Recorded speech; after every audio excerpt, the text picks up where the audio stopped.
Varsical, shambolic, the usual suspects, and absolutely robbed. But we must not let that paper over the cracks. We didn't do enough at the end of the day. The performance was not there either, maybe until the last 20 minutes till young Gil Messi came on. And it's actually gone to a point where it's mandatory to now be a believer. We're back with the fan show. I do apologise. It is a bit late this evening, but I've had a lot going on, busy day. So, guys, here it is, promised and delivered. We are co-hosting tonight, not with Jack, actually, tonight. Said, look, Jack, you've been so busy. You carried me last week. Go and play some FIFA. I'll take it over. And we've got Dermatron sitting in the hot seat tonight. How are you keeping, brother? Very angry, very upset with that performance and the VAR, but I'm sure we'll get into that, Dave. But thanks for having me on tonight. It's always an honour to host these fan shows, and I love them. I think they're the best shows in town, but we've got a lot to get through. Yeah, we do. And look, I appreciate you stepping in, especially at the time of the night. It's that, my man. Really do appreciate it. But look, do you know what, Dermot? Just we'll give our quick thoughts on it. We'll take the chat and then we'll start getting on some guests. Look, for me, I thought we actually started okay, creating a couple of chances, looked decent, and then look, absolutely shambolic.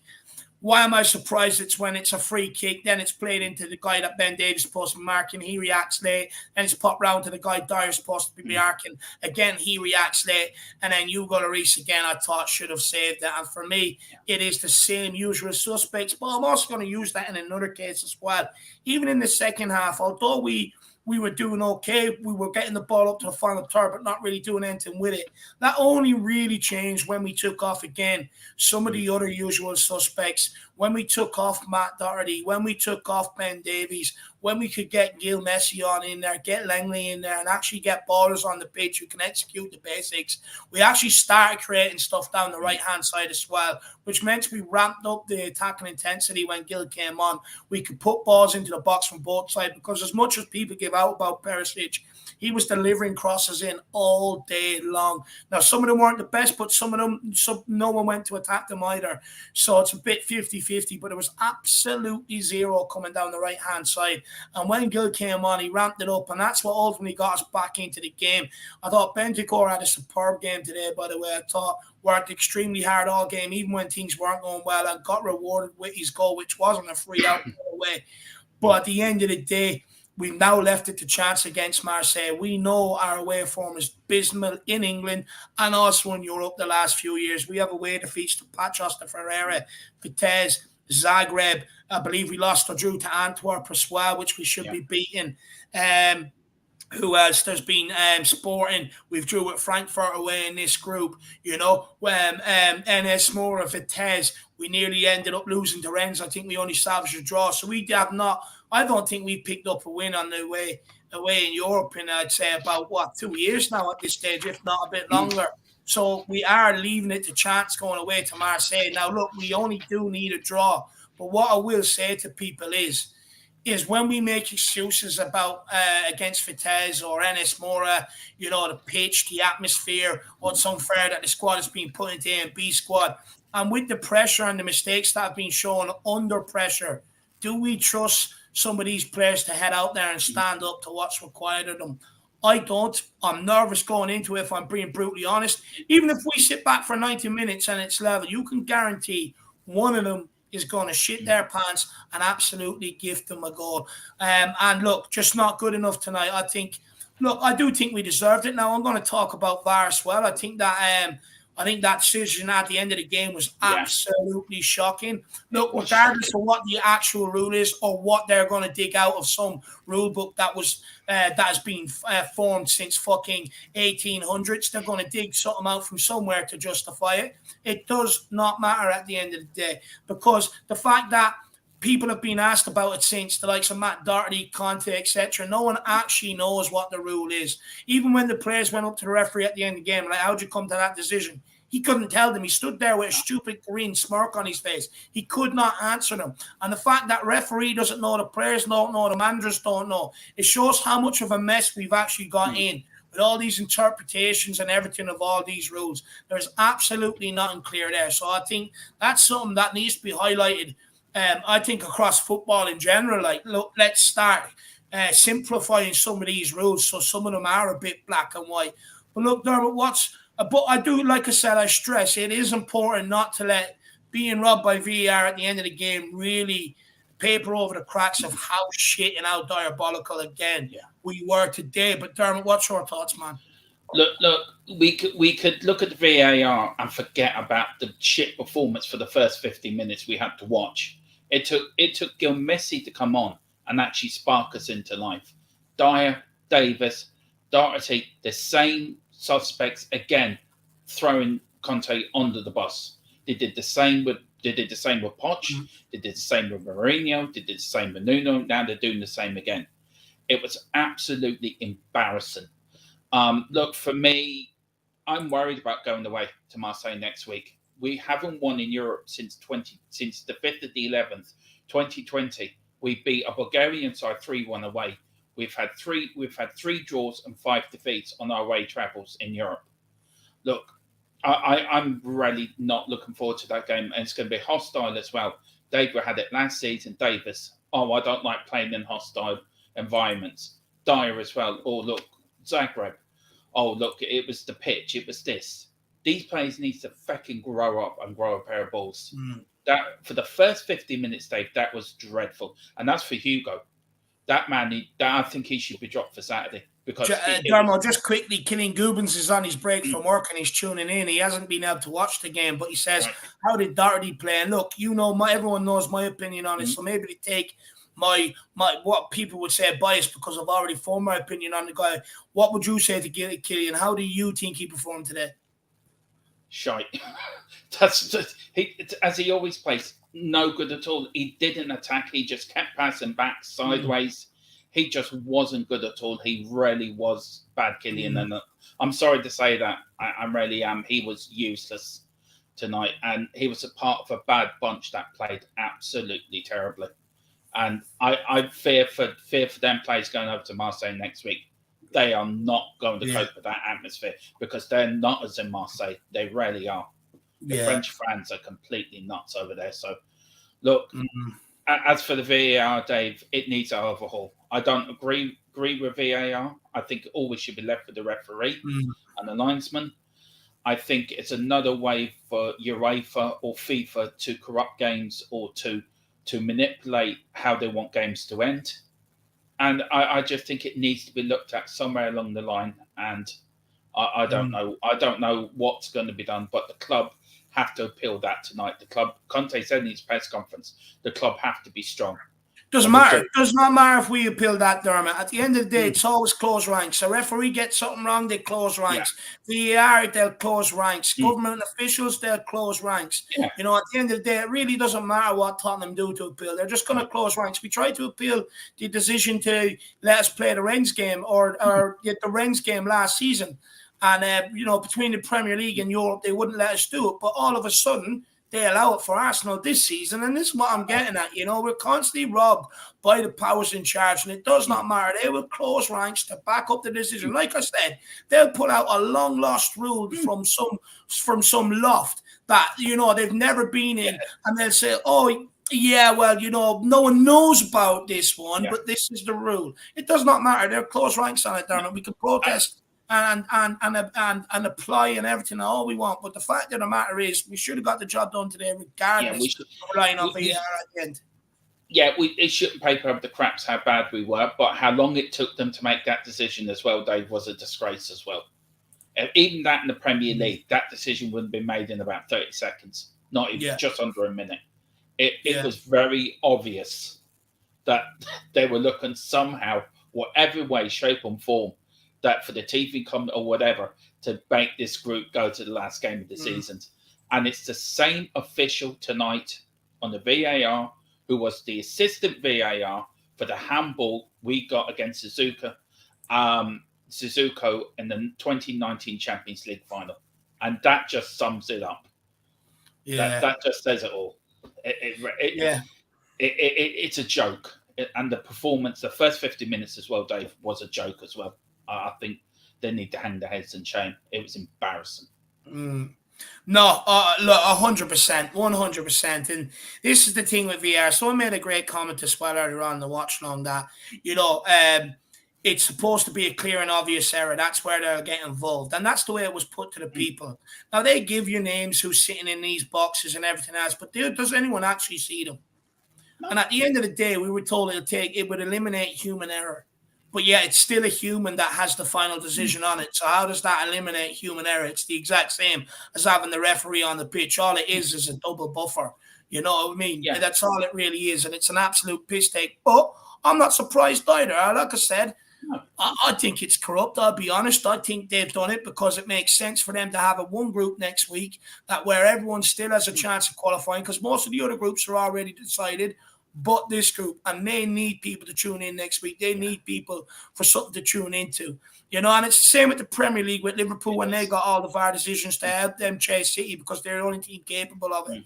Now all of a sudden they've had a drop off. Arsenal are the next one they're propping up because it's master versus student. At the end of the day, these guys do what makes sense money-wise, and they always have done and always will do. Yeah. The top of the guy that was corrupt, Sepp Blatter, look what happened to that guy and everything else. And you're telling me these guys don't think about money or they can't manipulate and stuff. So of course they can. That's why VAR was brought in, so that they can sway games, they can influence games. It's absolutely shambolic in my opinion.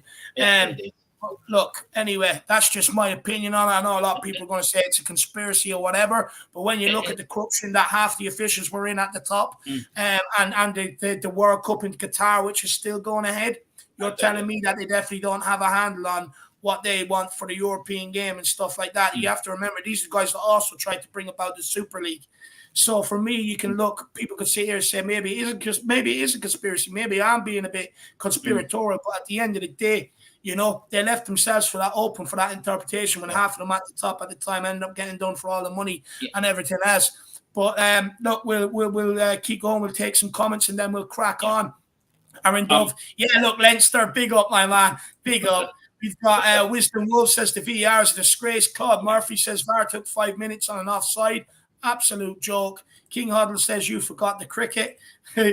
Killing Goobin says, spending the break watching legends. Big up Killing Goobin. It's not legends, my man, but I really appreciate it. Who else have we got in here? Stevie Fraser. He says, big up. Disappointment, really. Dyer should have won it for us again. And it's the size of his fat head, and you think he would have been able to get something on the end of it and make sure. He was actually harder to miss 10-2 headers than it was to score.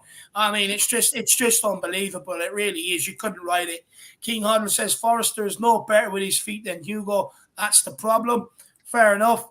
Ian Tottenham Till I Die says VAR is in the bin. Absolutely. Phil says Lloris did make some good saves though in the game. He's still in decline. In fairness, he did. There was a chance when he went through and I think it came off his shoulder and his face. That was a good save, to be fair. Graham's in the building. Big up, Graham. Good to see you in the building, my man. I hope you're keeping well. And let me know if you're at the game tonight, my man. Alexandra Castro says the only explanation is there was too many Akers depending on Kane's goal. 100%. You think the betting companies aren't in cahoots either?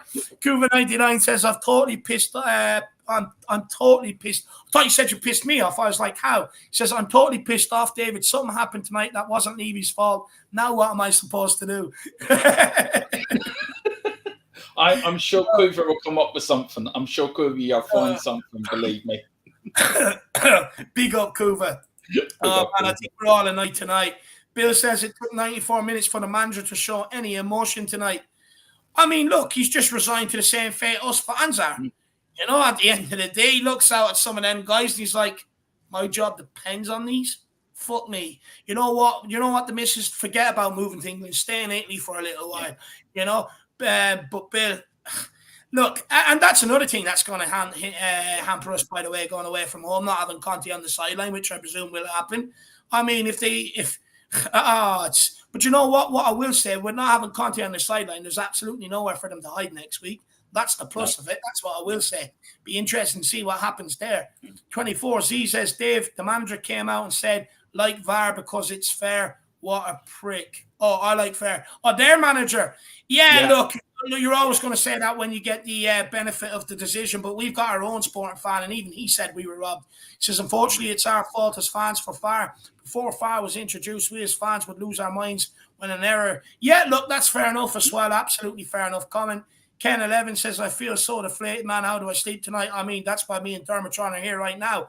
Rob Ryan Narson, big yourself up, brother. Good to see you in the building. But look, guys, we're going to get into it. Start getting on the guests. Enough of what me and Dermotron has to say. You've listened to us enough today. We're going to start getting on the guests, see what they have to say. Make sure you smash that like button. Really help us out with the algorithm. Feel free to smash that subscribe button if you are new to the channel. And also, if you want to come on and have your say, which is most important, if you're already a fan show membership, simply go to the community section on the page, the community tab, press that, and the link will be there for you guys to come on and have your say. If not, feel free to grab a membership, or also keep getting your comments in the chat. We will bring them up as we go along. Feel free to make it a super chat if you want to support us by any means. But get your comments in, even if you have questions for the guys coming on, get them in. We'll pose them to them. But look, we'll get on the first guest, and we've got P-Dubs, Rhode Island's finest. How are you keeping, my man? What's up, guys? How we doing? How are you, Peter? Look, where do we start? I mean, what's your take on the game overall tonight, the performance anyway? Oh, gosh. Do we call it a performance? I suppose we have. Big up, Joseph. Yeah, again, it's par for the season for me. Again, it's like 40 minutes of maybe good football, like 35 minutes of really good play, and then, 60 minutes of hell. Yeah. And Conte can only do so much with the players that he's got. Again, like as you guys were saying earlier, Dyer and Davies. Oh my God. Dyer I think he's somehow found a way to play himself out of the World Cup. I think it's possible. I think it's possible. If he's in the World Cup squad, like, again, I'm a U.S. men's national team fan. I'll be very excited to see Dyer on the other end of the pitch. Yeah, I bet that. Yeah.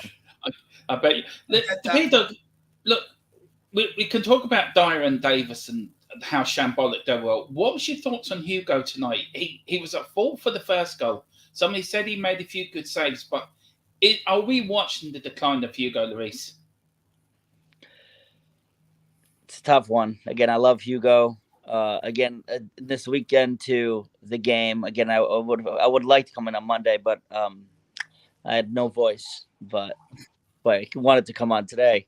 The first goal, again, the issue, the refereeing on Monday, the weekend was shocking too.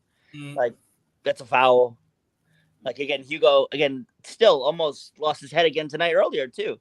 Like, I know that the Sporting guy was offside, but it was close. And then we almost did a howler again. Like, they almost got it by him, and then they almost scored.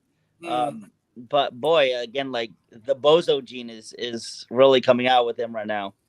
Like, it's really unfortunate. Again, and I think you said it there, Derm. I think he needs to be dropped for Saturday. I don't think he deserves to play. Yeah, and I agree. I agree too. It's like Son earlier. Like, he had a few games where, again, like, he was not doing anything. You know what? Drop him to the bench. Came on and had his hat trick. Hugo, same thing. You know what?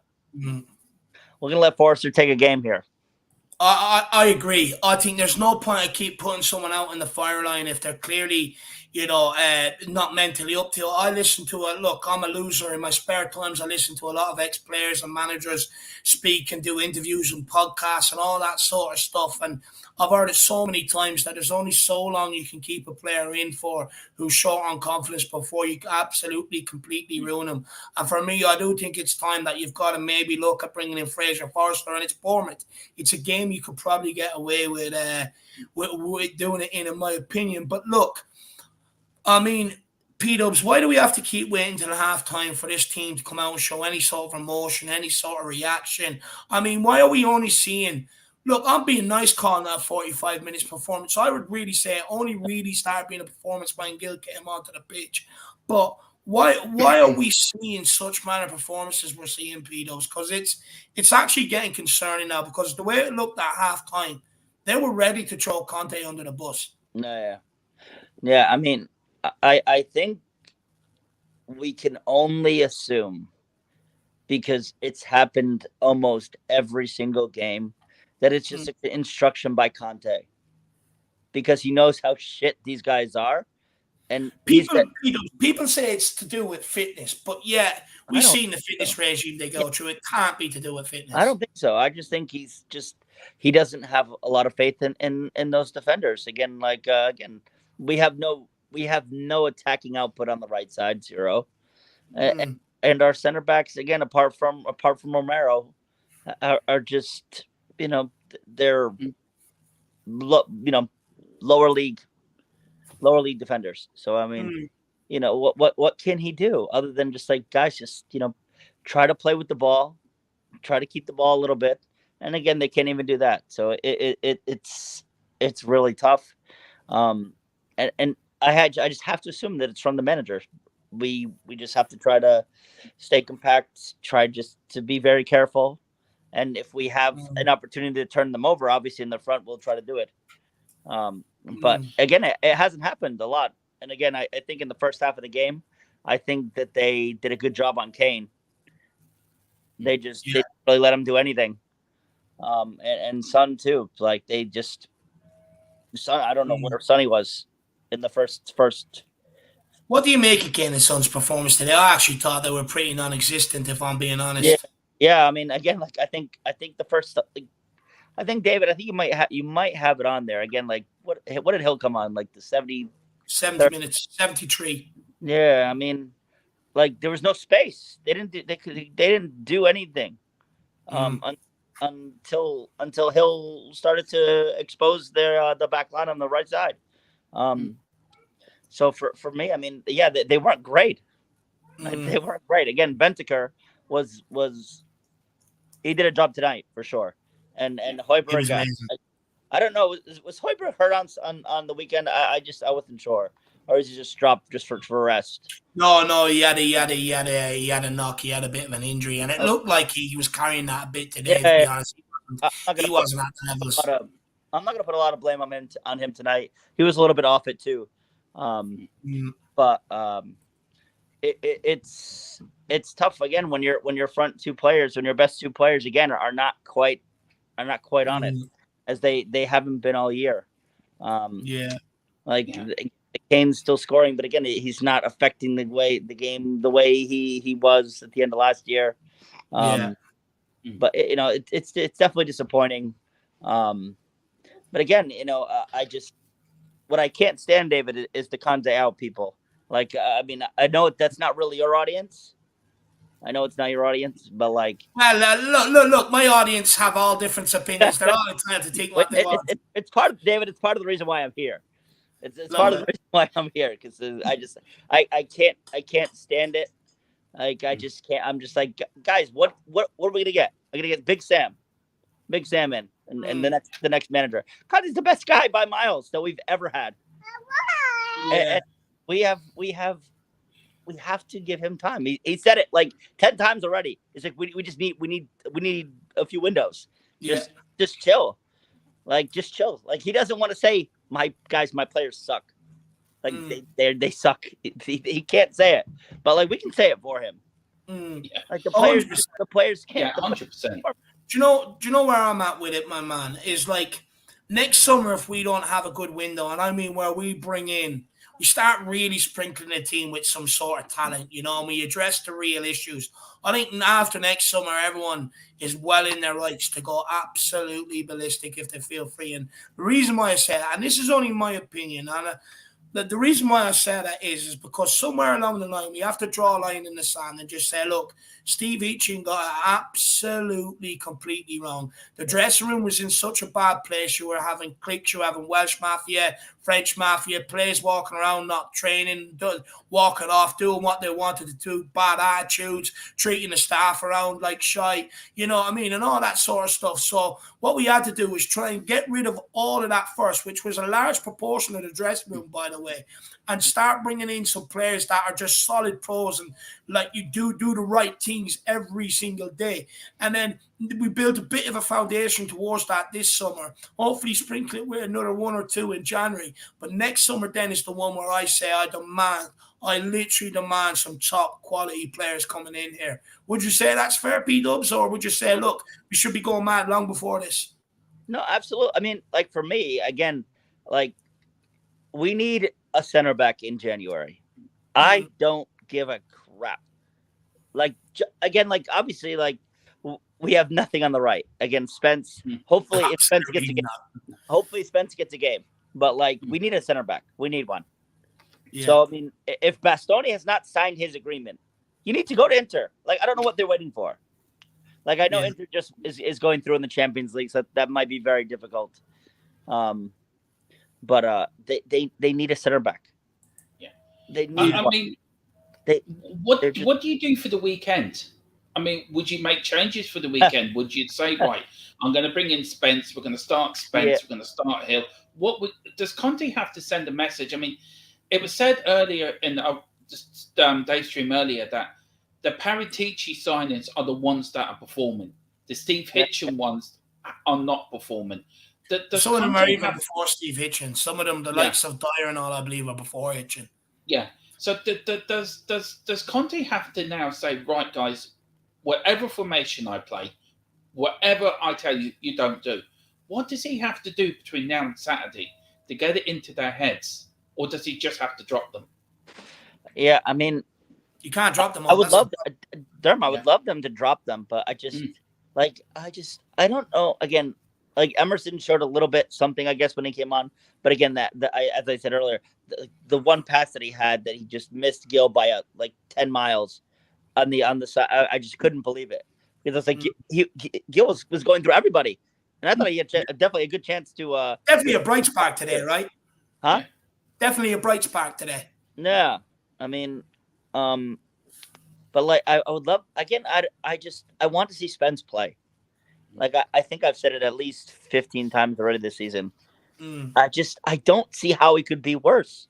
Yeah. I don't see, like, again, Doherty's again, like, he'd be lucky to play for Forest at the bottom of the league. Like, he'd be lucky to play. Aurier would oust him. Aurier would be our best center back, our right back right now. Like, Christ. You know, it's bad when people point to Aurier's performance against Nottingham Forest and say, "Oh, what if?" You know, considering how bad that guy was at Tottenham Hotspur, he was that bad. We ripped up his contract.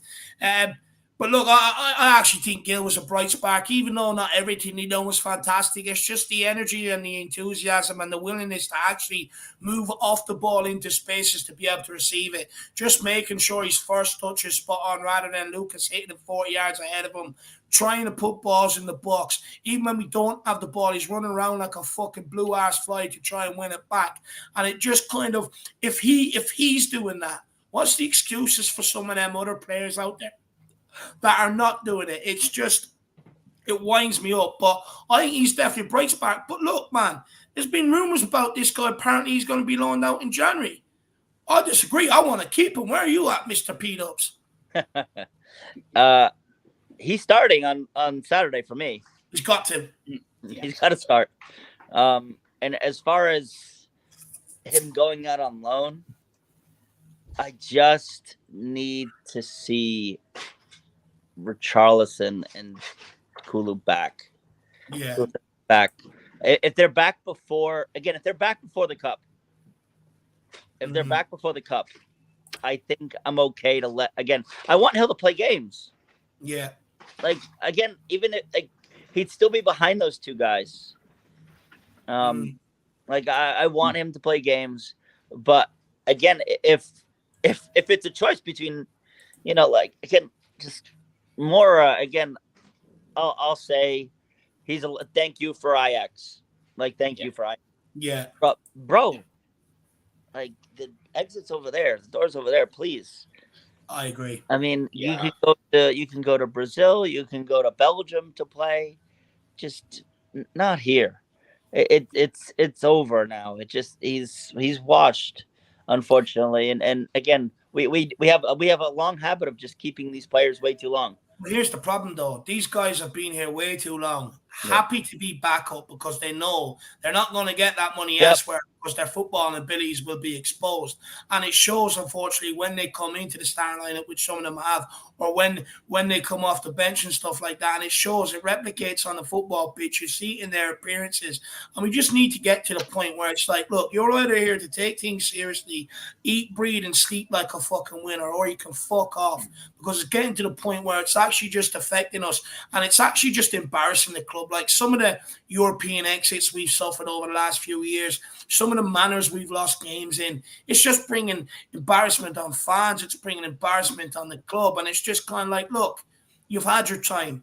Just move on. But the reason why they're so happy to stay here without even pushing for a move and saying, look, I want to get out and play first team football, is because they're just so comfortable. And again, you'd see it on the pitch, and this shit just has to stop. But Dermot, any more questions there for pedos, man? Yeah, I've got one here. Look, we've had some big clubs go out of Europe over the last couple of days. We've got Juventus going out, Barcelona going out. Does it worry you with how these players are performing, and they've done it before under other managers, they've thrown them under the bus, that Conte can turn around and say, do you know what? This is not worth my time. I'm going to somewhere where I'm going to be backed, and then players will do what I'm asked them to do. Do you fear that he could walk out? Oh, absolutely. I mean, it's what he does, right? Like, but again, his thing, as he says, is if the club doesn't back him, like, if the club doesn't do it. So I mean, if he can get, if it's the players, which I don't think it is, because Dave, again, we're all right here. We're pretty sure right. They're just so thankful. I mean, like I saw rumors. There were some rumors about. Again, Højbjerg, which I don't have a problem with renewing his contract. I think he's been good. But there was a rumor about Dyer. I'm like, okay, like if you're gonna give Dyer an extension, it better be for a rotational role, and he better not be starting every game. Like he better have the Sanchez role. Again, we sell Sanchez and let Dyer just, be that guy, the extra guy. I don't want to see it. Yeah. And again, like Conte is a winner. And again, I'm sure this is absolutely killing him. Like this is like these players, I'm sure are killing him. But yeah, I mean, like you're talking about a guy, by the way, that gave Victor Moses a career. I mean, he's not a bad manager, Right. Again, he's the best manager we've ever had. Again, I think it's facts. Again, a manager in his prime who hasn't, who's not past it, who's hungry and wants to win. Like he wants to win trophies. Like I don't even know what a trophy looks like for Tottenham. Like what is we got the Walter Tall Cup and the Audi Cup. I'm fucking. It's getting bad. You're seeing memes where you're seeing memes put around where it's like dressing up as a trophy and scaring Tottenham fans for Halloween.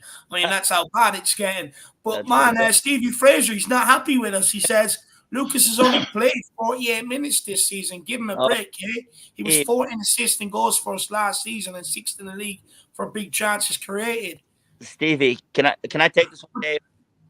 Go on. Yeah, Stevie, listen. Last year, own goal was third. Own goal didn't play any minutes. Own goal was third in goals for us behind Sonny and Kane. Like, come on, man. Like, what I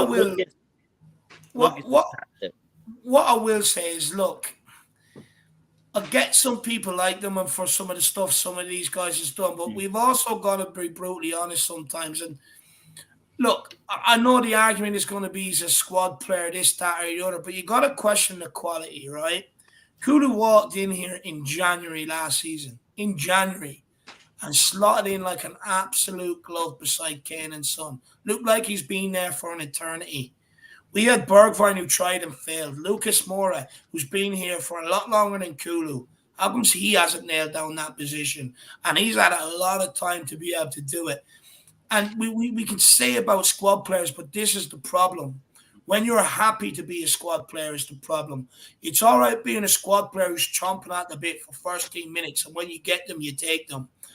But it's a big problem when they're comfortable being a squad player and they accept being a squad player because they don't have the desire. They just go out, and if teams work, they work, and if they don't, they don't.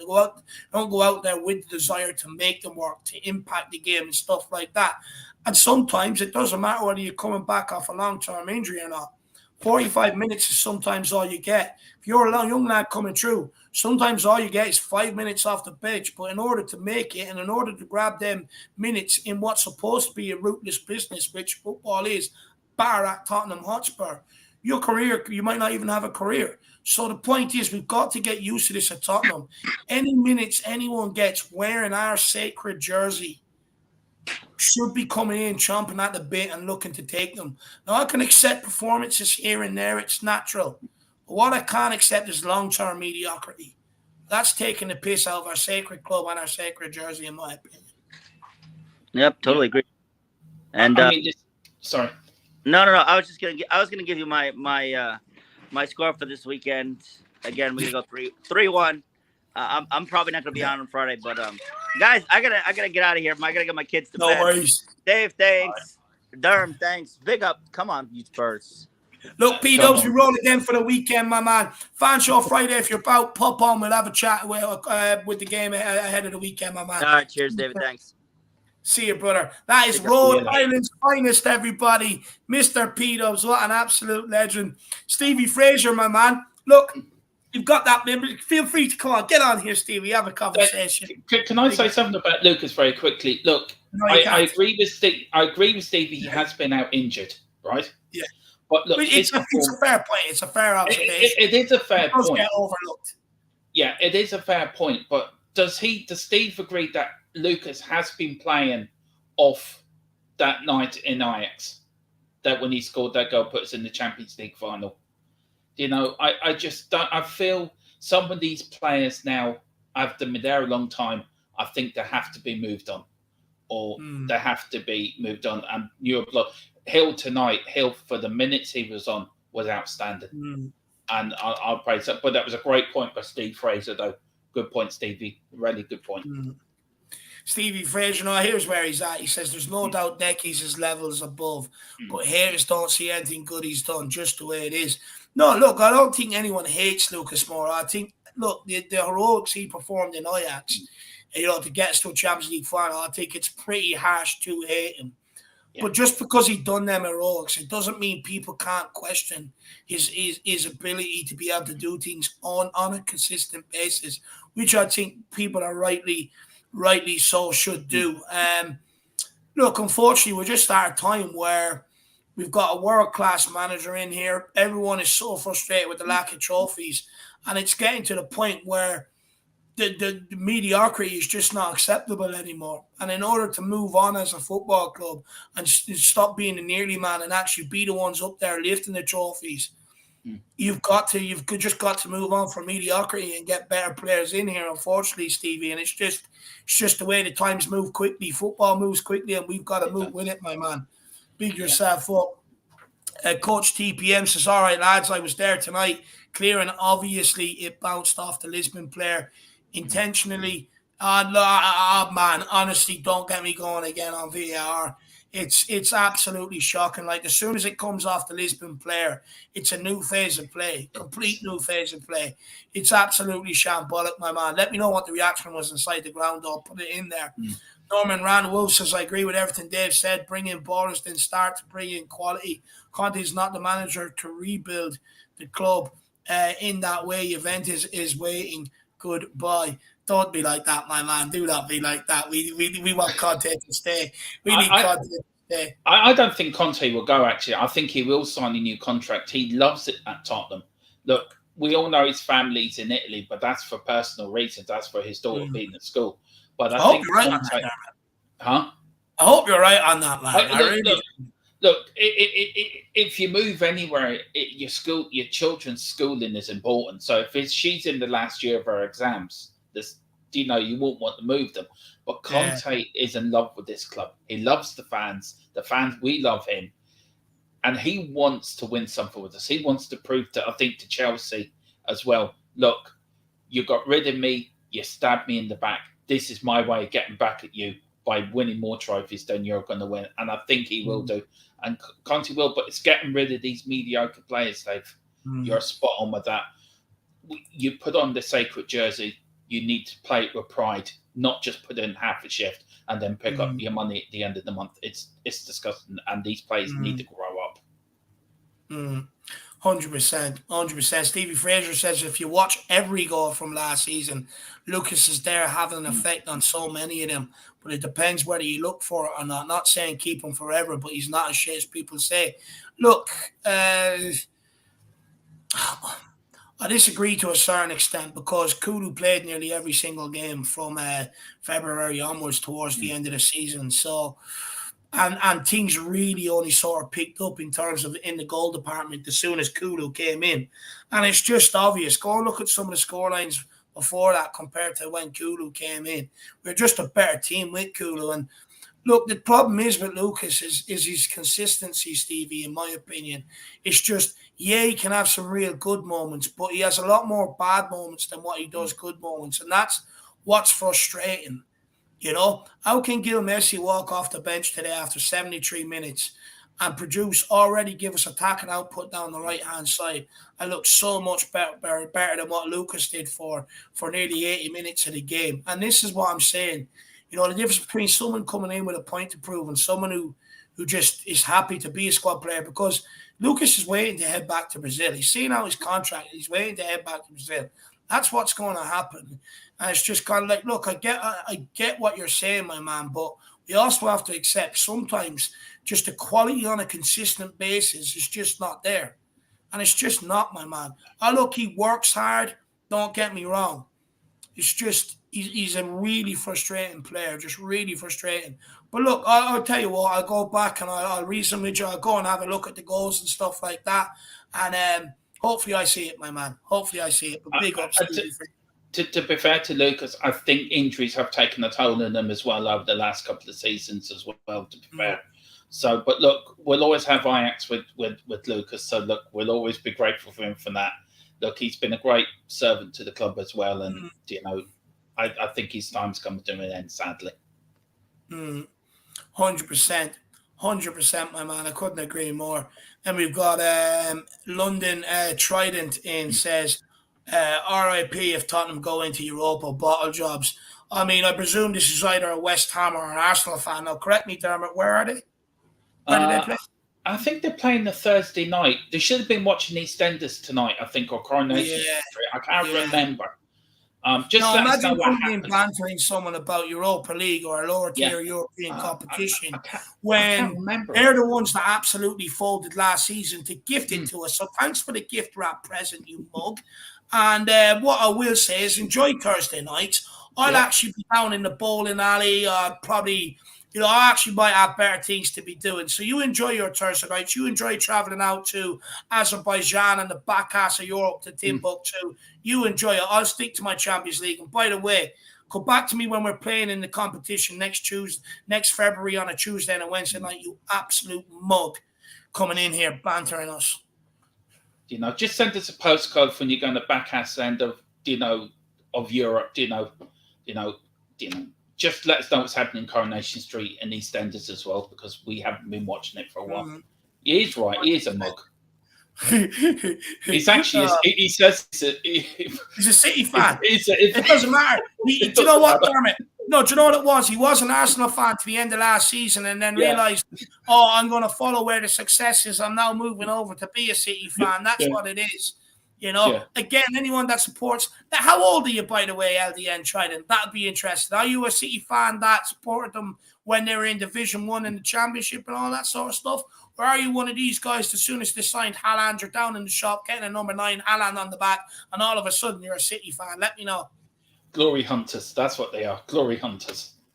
Yeah, exactly. But look, we're going to keep going. Let's get the next guy on. We've got Angry KPV today. Ooh. So angry and pissed off. KPV, how are you, brother? I'm good.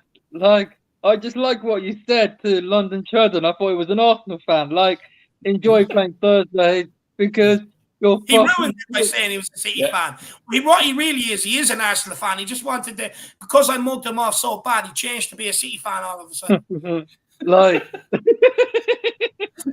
well, yeah, but they couldn't beat Dortmund this week, see? So could they beat Dortmund? No, they couldn't because Bellingham stole the show. Like, brilliant performance, the young English guy. Like, so, but yeah, have you ever won a Champions League, City fan? You got knocked out Well, he by says Real here, Madrid. Kyle, he says, family supported City and I'm 33. Well, look, fair enough. You know, I'll actually give you a pass. So, my man, I'll if you're give you a pass, 33, my man. you have been there before the money came in. So, I'll actually give you a pass. Look, you're Welcome flying to the this Champions season. League. You're Welcome flying to this the tour. season with Erling Haaland, my man. I'm not going to lie. I hope he does get injured to give the rest of the Premier League a chance. Yeah, he But, is injured. He's injured. It's in. I saw he's a flag on FPL. It says knock. So that gives us a chance. So goodbye, Haaland. Goodbye. Goodbye. Thank you. Like, I love it. But look, KPV, let's get on to today's game, my man. I mean, what's your thoughts? You said you're angry, you said you're pissed off, and then you put in the private chat saying you want to go on a rant. So let's have it.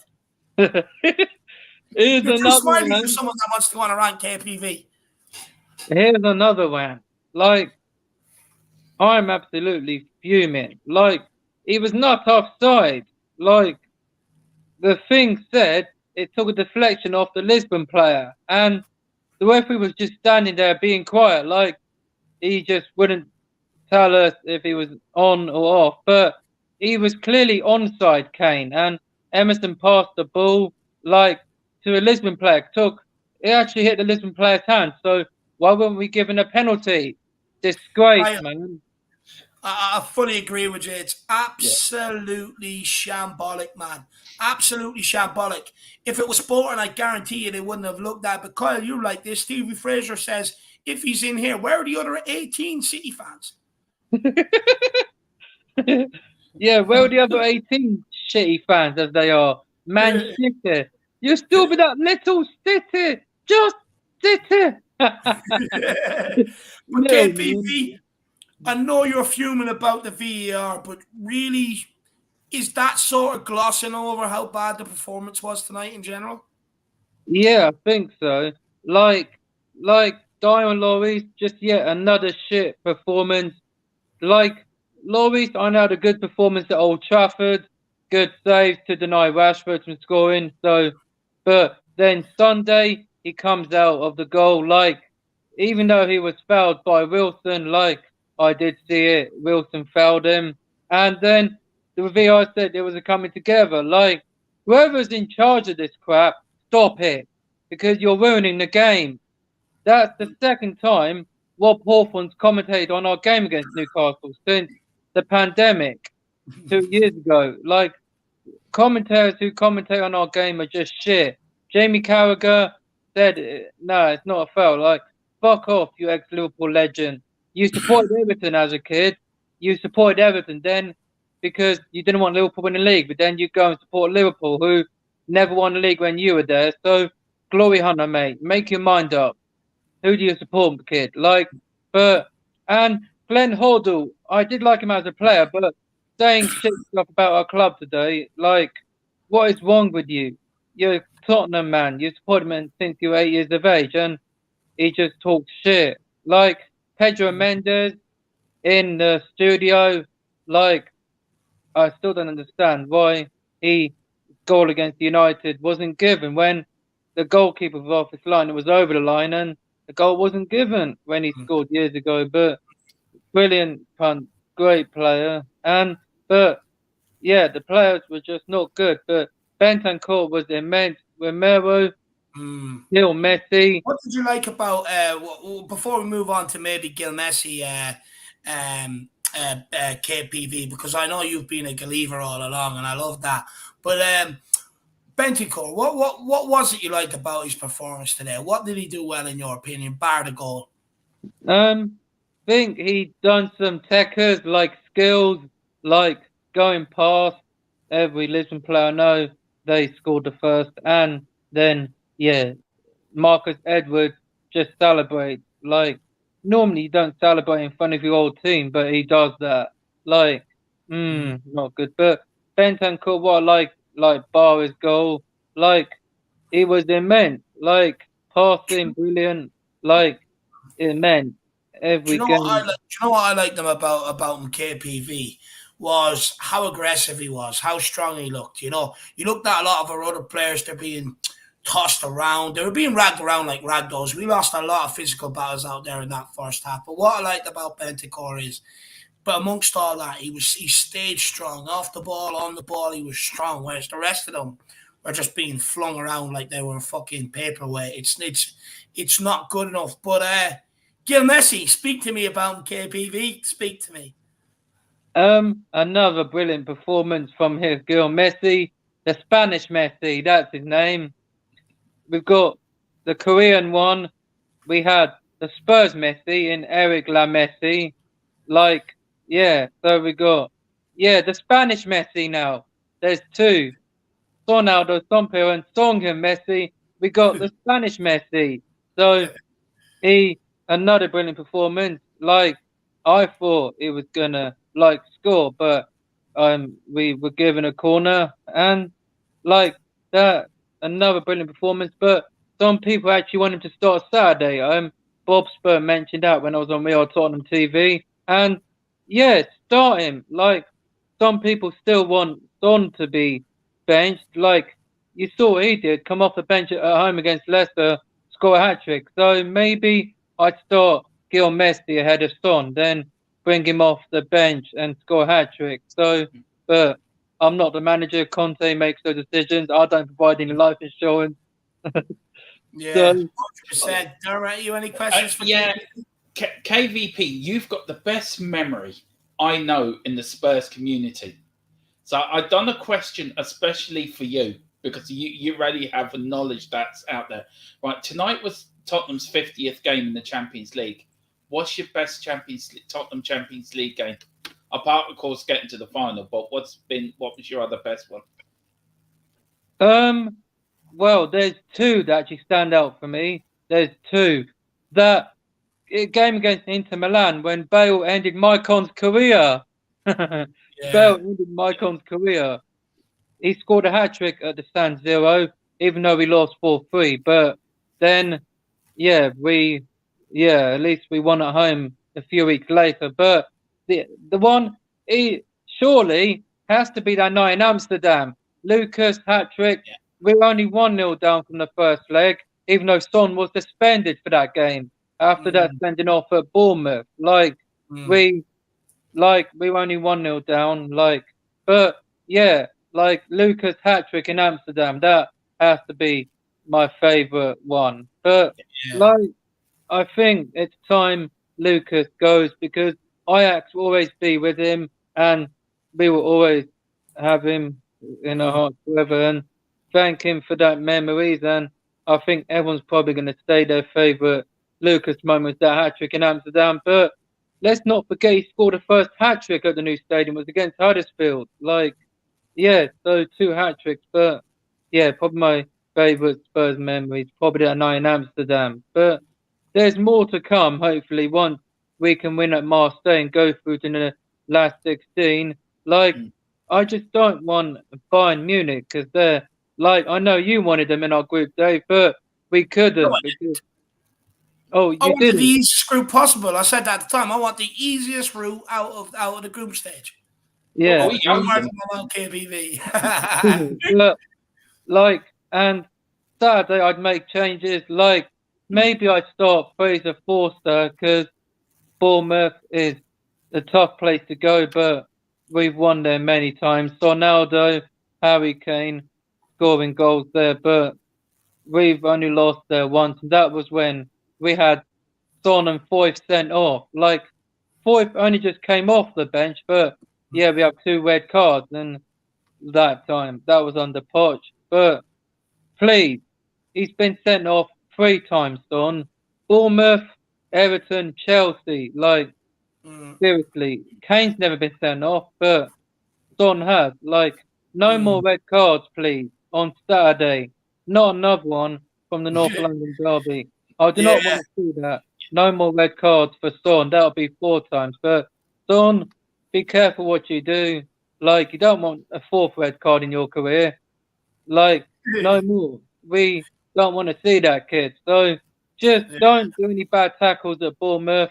You scored there already before. That was on the Poch when we finished above Chelsea, the 17-18. So Bournemouth, I'm sorry, but Gary O'Neill, I'm afraid I've got some bad news. We're gonna smash you. We're gonna destroy Bournemouth. Like, we played there when we drew 0-0. That was 2 years ago. Like, the thing is, though, KPV, we don't travel well away from home, and we haven't done for quite some time, and it's a problem, and that's why I wouldn't be confident with Marseille. I think Bournemouth's away as well. I think I wouldn't be. Bournemouth. Like, wouldn't be. Honestly, we're liable of anything. With that back line, we are absolutely liable to give away the game before we even get going.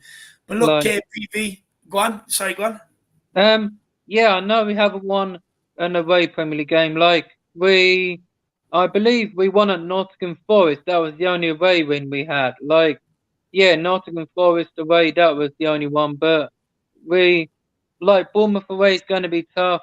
Like, Kane loves a goal there. I think he's got 5 or 6 when they first came up.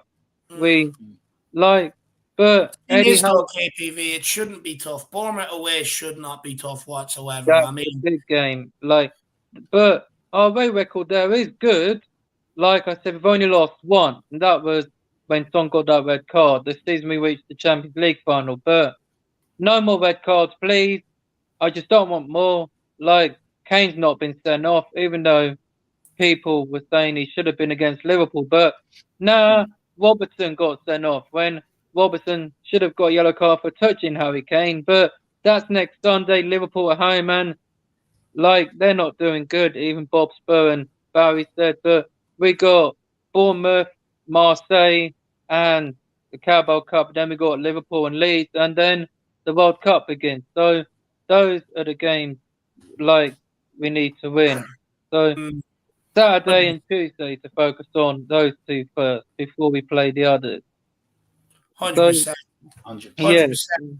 But look, KPV, we've got to keep this moving, my man. We've got to keep this moving. You've got more people in the background, but big yourself up, brother. And look, pop on Friday and we'll talk about Bournemouth then, my man. Yeah. All right. Come on, you Spurs. Come on, you Spurs. And finish off. Conte we trust. And as always, Levy out. Big up, KPV. Big up, my man. And we'll see you again very, very soon. Yeah. Big up. Big up, KPV. The guy always puts a smile on my face. He does. He win, lose, or draw. He makes me smile, KPV. He's a good guy. His knowledge, Dave. His knowledge is unreal. Honestly, if anyone's thinking of doing a quiz, you need KPV as the partner for sure. You know, the guy it's incredible. He Spurs knowledge. But we've got Jerome in the building. Jerome, how are you keeping, my man? Look, what's your thoughts after that result? I mean, look, we could sit here. We was talking before this. We could sit here and moan, cry about being robbed by VAR. But at the end of the day, we shouldn't have been left it down to 95 minutes and a VAR decision. We should have done it ourselves, and it was poor today. Yeah, once again, was poor, just horribly poor. Like, that first half was just embarrassing. That was not the worst, but one of the worst first half we ever had at home. Again, at home, not even away, but was at home. I mean, like, they deserved all the boos that was on at the end of the first half. That was all deserved. But when they came up in the second half, it's like, what's wrong with them? Another completely different team. But suddenly that they start playing football. They know how to play football. You telling me we're struggling against Lisbon? They never won against any English team. And only us, we would have to be like, we're getting embarrassed. That's unacceptable. Unacceptable. And everybody's going to go and say, oh, it's Conte's style of play. No, it is not. I can tell you already, it is not. It is the same brain-dead players that we have. It's the same one that left Poch down, that let Mourinho down, and now it's letting Conte down. I mean, like, What much more can we do? And we are trying to give Dyer a contract. What is wrong with this club? I do not get our mentality. It's just horrible to see. It's like we are just like rewarding mediocrity. It's like, why? Why? Like even the fact that they're willing to give Dyer a new contract. I mean, what has the guy actually done here? You know, realistically, people are going to say, oh, we had a good performance last season. Look, the guy's what, 28, 29 now? He's been He's here 28. 8 years. What is he? He's been here, what, about 8 years, 9 years, I believe. 8 years, yeah.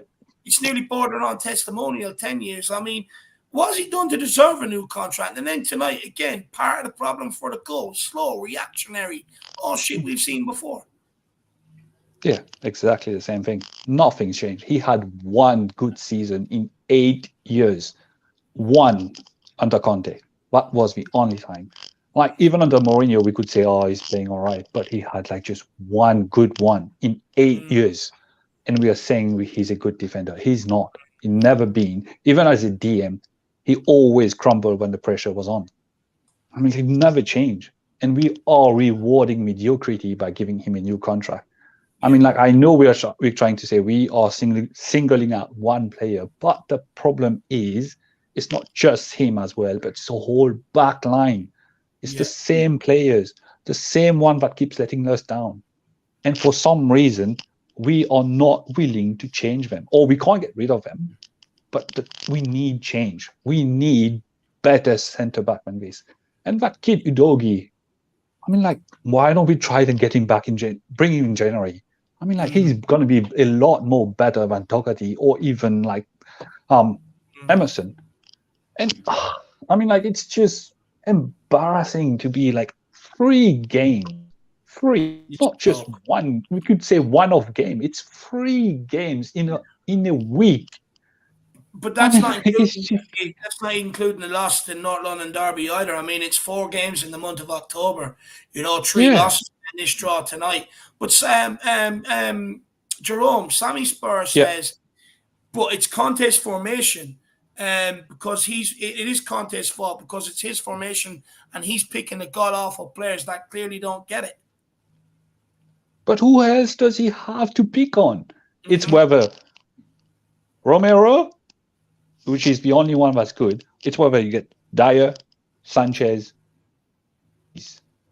and then you have Tanganga, who I don't think he trusts right now to be playing. So who else do we have? We have Longley, who's who's all right. He's not great. He's just okay. But who else is going to pick? I mean, like, if you had a whole lot of players to pick from, and you would say, okay, it's Conte. But no, he doesn't have to pick. And on right wing back, what does he have? Emerson or Doherty.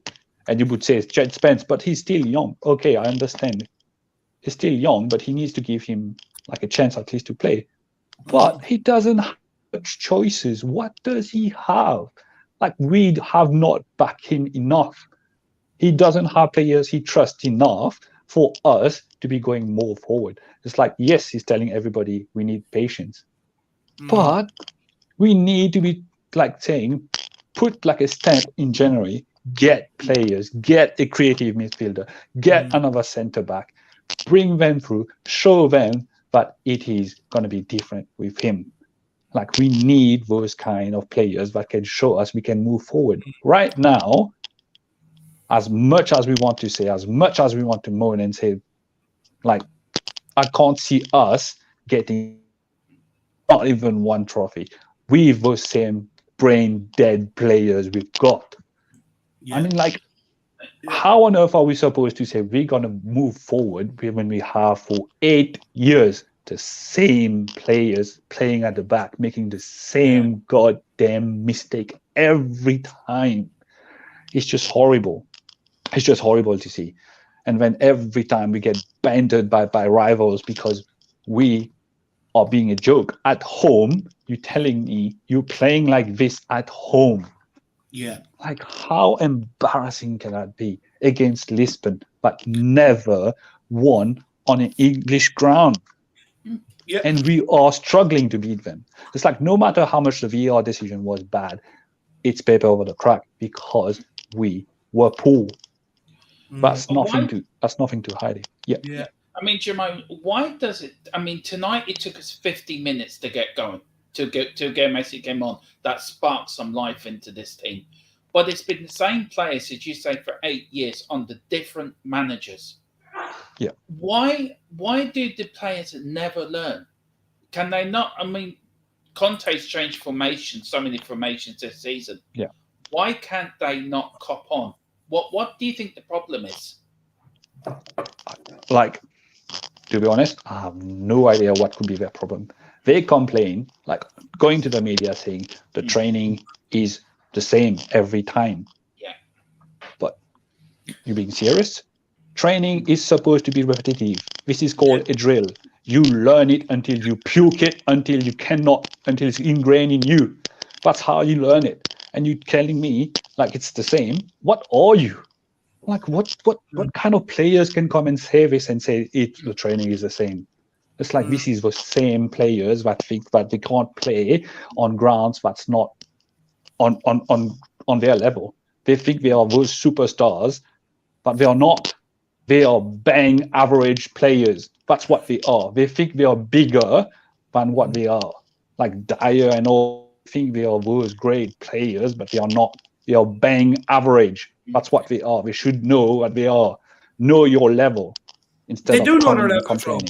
They do know their level, because anytime things start to get bad, they clamour together. They come out with little stories. The press come out with little stories. And you're already seeing it happen now about the training. You're spot on. You know, this, that, and the other. And basically what they do is to get the manager sacked because it be him that's moved on rather than them. And they know they're stealing the living. That's why it happens. But like what annoys me is like people say it's the formation. Okay, well, we've played 3-4-3, we've played 3-5-2, we've played 4 at the back at times in the game against Chelsea, and in other times he's tried absolutely everything. I mean, at some stage it's got to come down to it's either they're not good enough or they don't get the tactics. But then if you're trying so many different tactics, well, then it's the player. They just can't comprehend basic instructions. But also, like, you're right, and I can guarantee you'll find other stuff where they've come out under Mourinho, where they've come out under Nuno, where they'll moan about the training and they'll contradict themselves. In fact, they actually moaned that what was at the time, Potts had become withdrawn. He wasn't down on the training field anymore. So it doesn't matter what happens. It does not matter what happens. There's excuses left, right, and centre. No responsibility taken. It's all excuses and everything else. I'm absolutely fed up with it. But is there any positives to take from tonight, Jerome? Any whatsoever? I want to say it is positive, but I can't see it. Even Gil Messi, maybe? Even Gil Messi, Perisic, I don't know. Bentancur. Gil was good. When he came on, the kid tried to do something. That's the good thing about it. He tried to do something. Bentancur, like expression call him Ben 10 after 10. Bentancur, he was good. He was great today. He did at least try. Unlike the others, he tried. He tried everything he could. Højbjerg was so, but at least he was trying something. Yeah. But to be honest, it's like that's it. I can't even give them. Like, I can't say there's any positive. That's what I was telling you before, David. For players, if they go away and the atmosphere is like really loud, like how we saw at Manchester United, the fans just went loud and they shit themselves. They literally shit themselves and stopped playing football and did nothing. And now you think at Marseille, even worse. Yeah. You're gonna tell me we're gonna do something there? Jesus, I don't know, man. I don't know. I can't. I know I'm being very negative right now, but it's hard right now. Here's the thing, though, my man. Like, it's up to the players to give you something positive to talk about. True. Yeah. True. You can't make it up. None of them. You can't sit there and make it up. People then be going, "Oh, what are you talking about?" You can't make it up. It's up to the players to put in the performance on the pitch. Like, first was talk something about. But look, the VAR decision, Conte being sent off at the end. What do you make of all that sort of fiasco going on there? I'd call it Varsical, but what's your thoughts on it? Look, the thing is with that VAR decision, I think it's like that's just a shocking decision. But like Domatron has said, like in the end, it's just that's the rule. nothing we can do. But they just showed us why one angle. That's what I'm annoyed about. Show us another angle to show that he's actually offside. There's nothing. It's just that angle that just showed us and just said, all right, he's offside. Really? Really? Is that it? Is that all you can show us? And Conte getting that red card. What the hell happened? There were so many people on the pitch. And the ref just went to him and just went, red card. It's like, what? He was the most, like he said himself, he's the most popular person on the pitch. That's why he got the red card. What a response. Yeah. A response. Nah. It's I mean, your thoughts on Marseille. Can we do it? Can we go and get a result there? Because then we haven't won away for a while since 2020. Can we go to Marseille and get a result? A draw? That'd be good. Yeah. That'd be good to get a draw. But look, Marseille, they lost today as well. So we can't say we can't do it there as well. But it's just depending on those players. How are we going to go there and show up? That's the thing. It's like, how are you going to show up there? It's like, which team are we going to get? Are we going to get the same one that played today at home? Or are we going to get some, like the team that might play against Bournemouth and going to be like, oh, great performance because it's Bournemouth. Like tiny teams and all that. We're going to be like playing like, I don't know, prime Barcelona or something and just run them through. And then when we go to Marseille, I'm struggling to say it as well, but who knows? Like this team, you never know. Look, exactly. That's the problem. You never know. Yeah, look, you never know what's going to happen. If you're using our waveform across Europe over the last 2-3 years, the evidence suggests we're not going there and we're not getting a result. And look, it's our own fault at the end of the day because it was easier for us to secure qualification today in our home stadium and make Marseille a dead rubber. They failed to do that. Do I trust this team if they can't do it at home? Do I trust them going away to Marseille to doing it? I don't know. But what I will say is the year we got to the Champions League final, we saved ourselves by the last group game. So who knows? Maybe we can do it this time. But Jerome, Jay has a point here. He says, Dave, we put 44 crosses today, only with 20% success rate. Meanwhile, Kane and Sonny are neutralized by this tactic by Conte. But that's how we always do play. It's like we always do crosses, no matter under which manager. That's our style of play as well. We cross the ball every single chance we have to see if we can get the ball to Kane and Son. It's not just Conte's tactic. It was Poch as well. Poch was doing this most of the time. When he had like what's this guy's name? That plays for Newcastle now. Walker and Rose. So they used to bomb on the outside and put balls in, you know? Ericsson used to float balls in. Yeah, Ericsson used to do that. But yeah, it's the same. Like every single manager we had did the same thing. It's not just his tactics. We can't just say it's Conte's tactic. The thing is, if we had a right wing back that could cross a ball properly, geez, we would be like destroying teams. Like seriously. Like that's why I said as well, Kulu is a huge miss right now. He is a massive miss. That guy makes all of those players look better than they are. Because when last season, if you could see the partnership between him and Doherty, Doherty looks so much better than what he is. Yeah. Because he was doing all the right passes, everything. He made him look better. It's like as soon as Kulu is gone, look at our game. Yeah. Goes downhill. Downhill. If he doesn't start the game, it's crap. And then when he goes on, the game changes and we change completely. So that guy makes all of us looks better. How is that possible? One guy makes all of us players looks better. Yeah, it's madness. Do you know what? It just says to the quality of the guy as well. But I'm going to expand on this comment as well, Jay. Do you know what the thing is? We didn't say this about Conor Kane and Son last year. You know, you can't just say all of a sudden it's the tactics and it's not working for them this year. When it worked for them last year, playing the exact same way.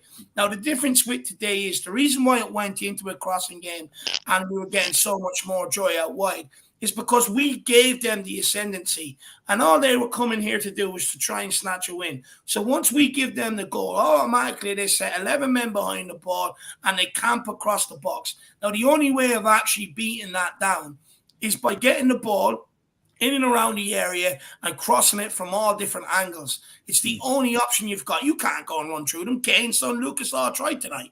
They just have 1, 2, 3 bodies coming in, clattering them. So the only other option is putting in balls from all different angles. And that's why you see that sort of the crosses today. And that's why you see the success rate, because they got all 11 men camped in there. And that's because we gave the game away. So you have to understand that, like, you have to understand that the whole game as it went on. Like I said, we gave them the goal. They end up sitting back because all they need is a 1-0 win. And then they camp 11 men behind the ball, which completely changes. Whereas if we didn't give them the goal and they still had to come out and play, we could have played through them, and that leaves a lot more space for us to be able to put the likes of Sonny in behind and use the runs. But when we don't and we give them the game and it's got 11 men behind and they're camped on the edge of their box as their line, there's no room for Son to run in behind. So therefore, when the game becomes like that, instead of blaming Conte, blame Dyer and Davies and Hugo Lloris, who gave away the goal. It's them that's neutralising what Kane and Son can do, because it's them that's gifted away the goal and completely changed Sporting Lisbon's tactics. Look, although I agree with you, I do think we have to be better at crossing, but we can't sit here and say, oh, it's Conte's tactics that neutralising Kane and Son when it worked for them last season. But the difference last season is we weren't giving away cheap, sloppy goals a lot of the times, so which meant we stayed in the game, which meant it was 2 teams going for it, and we just played our way through them.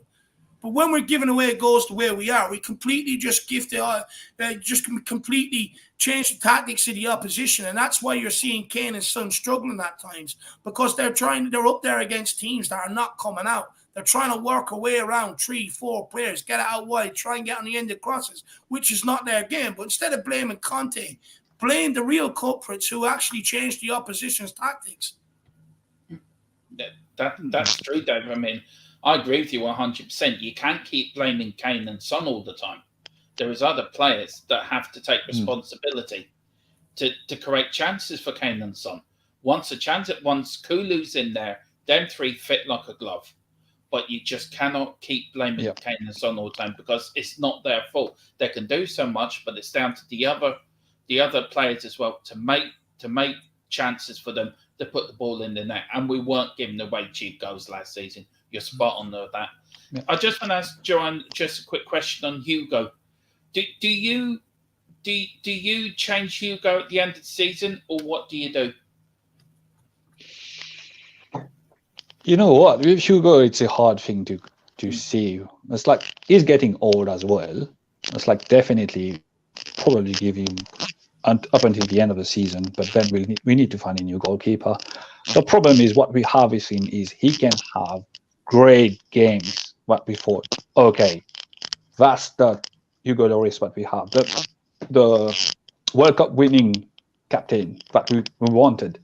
And then after that, he has layers of a game. I'm just like, geez, like the simple things, the simple save he can't do. The spectacular one he would do, like the one that would, like, everybody will take pictures of. That kind of saves he will do. But the most simple saves, he cannot do that.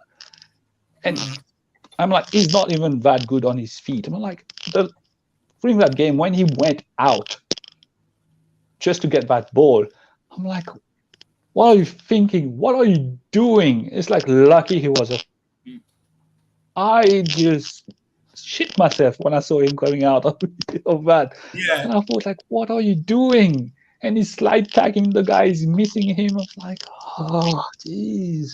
But we need somebody. Like, I was hearing like things like we are trying to go for Oblak or something like that. But come on, let's just find like another goalkeeper that we know can do things and can deliver a ball where it needs to be. He keeps crossing that ball to the side and he keeps missing everybody. Just like he's trying to send that to the corner, or he's just passing, or sometimes he gets too pressed and he's just put the ball wherever. But it's just, I mean, like Hugo has been a great servant for us. We can't say anything about it. He's been good for us, but he's come to an age. He's 35 now, isn't it? He's 35. So he's come to an age when 35. Yeah, he's come to an age where we have to keep saying, tell ourselves, look, we need to find a replacement for Hugo. It is time. Yeah.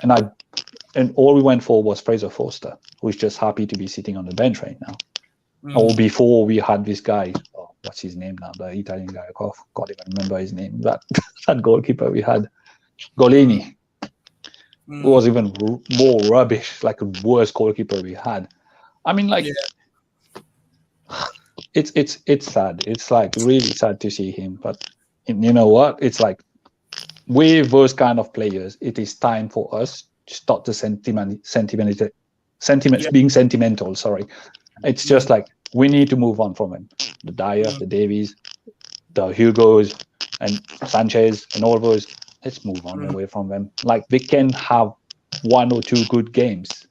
Even with Dyer and Davies, this is what I see with them. Whenever there's a new manager, they will play out of their socks.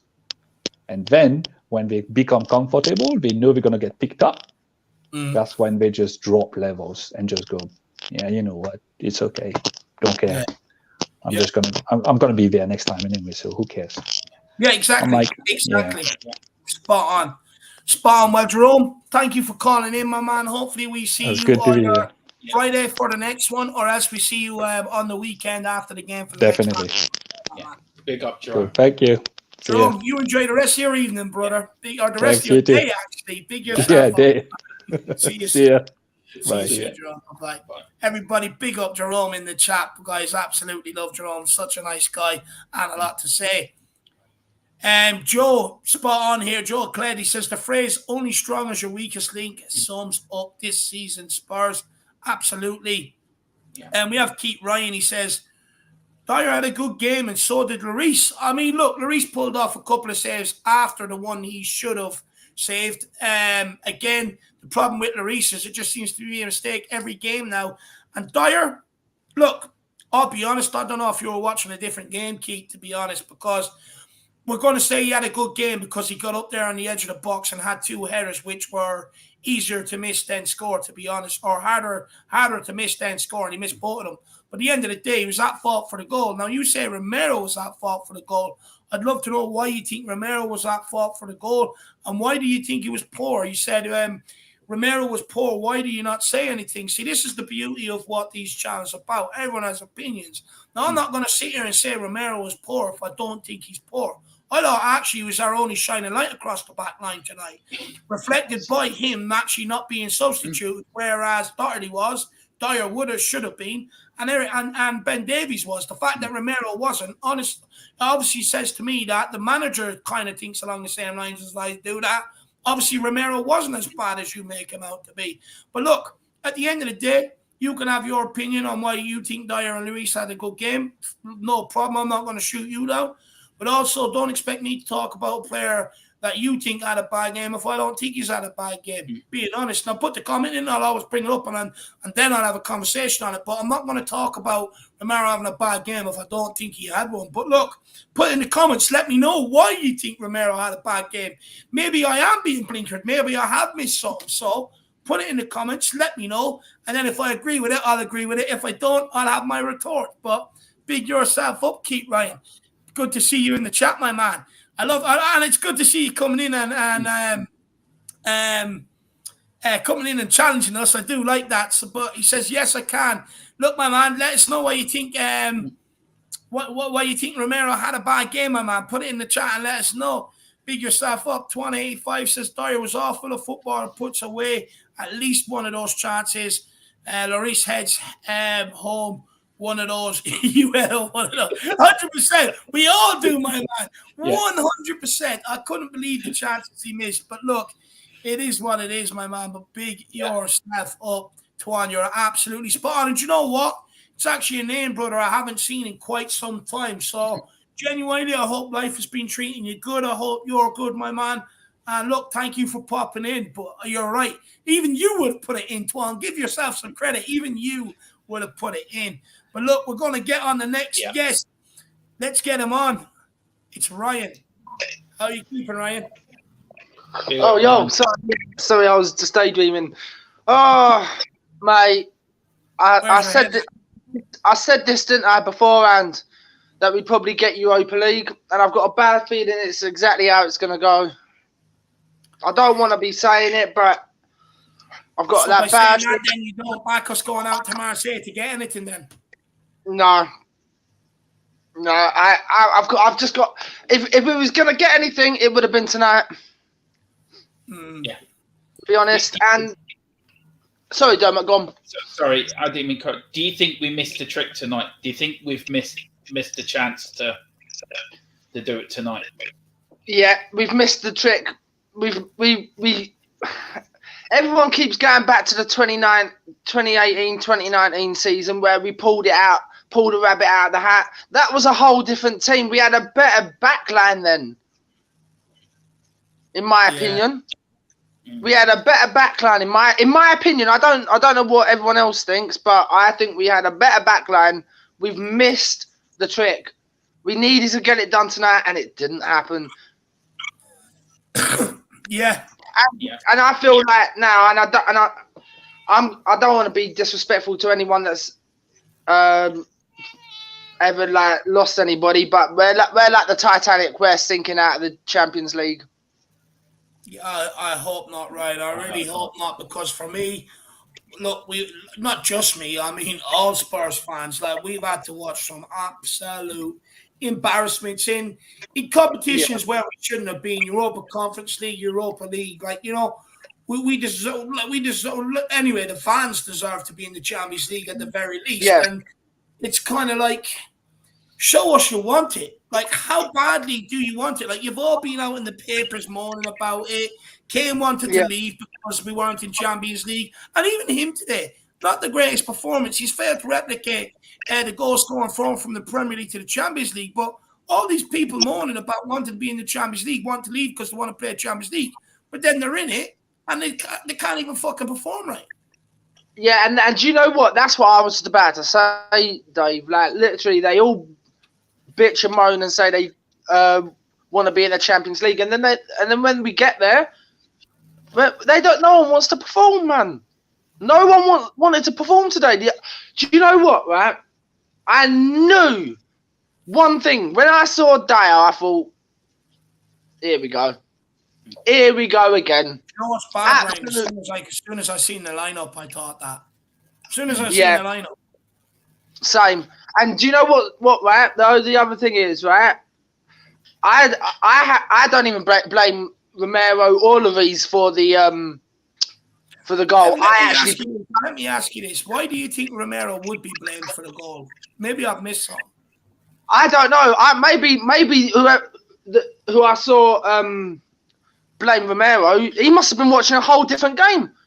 He must have been watching an old Arsenal game or something, because he certainly wasn't watching the same game as what I was watching, because Romero didn't do anything wrong. No. Yeah. Aaron Dove with the super sticker. It's a guy with party poppers and all.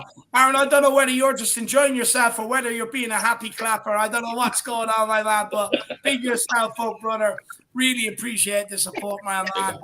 And look, maybe he's buzzing either because Leinster are doing well, Dermo. Who knows? Hopefully it's because Leinster are doing well, Aaron. Yeah. But big yourself up, my man. I really appreciate the support.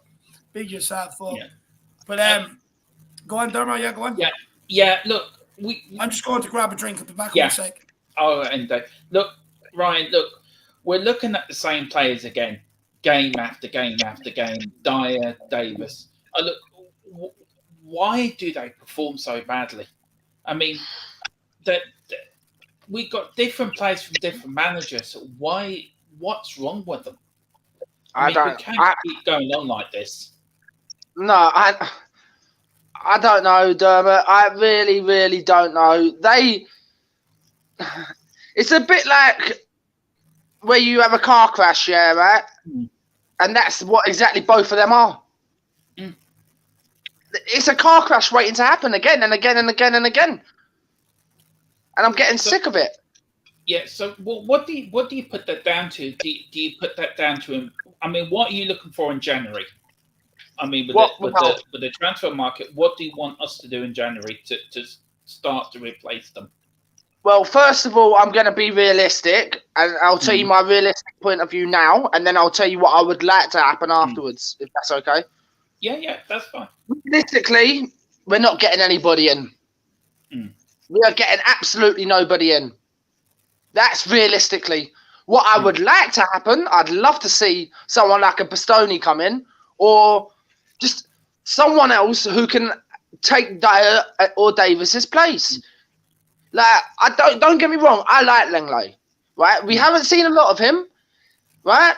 And I know some people are probably going to say, yeah, but Lenglet hasn't done nothing. But he's done more than what Davis and Dyer have put together in, the first 11 games we played? He's done more. And that's only in the league I'm talking about. That's not even the Champions League. We defend better when we've got Lenglet. Yeah. I say we need to have at least one more. I would like to see one more defender come in this coming window. Yeah. But I can tell you realistically, it's not happening. We are not getting anybody in January. Yeah. And if we do, I will put my hands up and say I'm sorry. But then that's it. Even if I'm still around by that point and I haven't had an heart attack. No, you will. Look, when Longley came on, we were more solid at the back. When Longley came on for Davis. What's your thoughts on Gil Messi tonight? He made an impact, didn't he? He came on and he sparked the team. Well, oh God, you got me almost saying Lionel Messi then. Gosh, no, Brian Hill, he needs to start now. I'm getting sick and tired of people saying, "Oh well, he's too underweight, he's too all this, he's too all that." But look at Lionel Messi. He ain't the fattest of guys, is he? Like, muscly wise. He's one of the skinniest, agile players who can just weave in and out, even at his age. So why can't someone like Brian Hill do that? You know, unless you give the boy a chance, and okay, he's only young. Hands up, he's only young. He's going to make mistakes. He's going to make errors. But that's because he's only, 20? 19, 20? Maybe I'm a bit off by a year or two. 21. Okay, maybe 21. We'll round it up just to be fair, just in case we're wrong. I think he is 21 now. Yeah. Well, that's what I mean. Dave, if you was 21 now, right, and you was in Brian Hill's position, right, you'd be expected to play games, wouldn't you? And you'd expect it to make mistakes. Just go out there. Well, if I was Conte now, right? If I was Conte, unfortunately, I'm not a world-class master, class A tactical genius like he is. But I would say he does need to be focused, like, because the thing is, against Sport, against Frankfurt, look, I'll be honest. I keep saying this. They're not the European super giants people make them out to be. They're lower ranked European tier teams that we should be beating.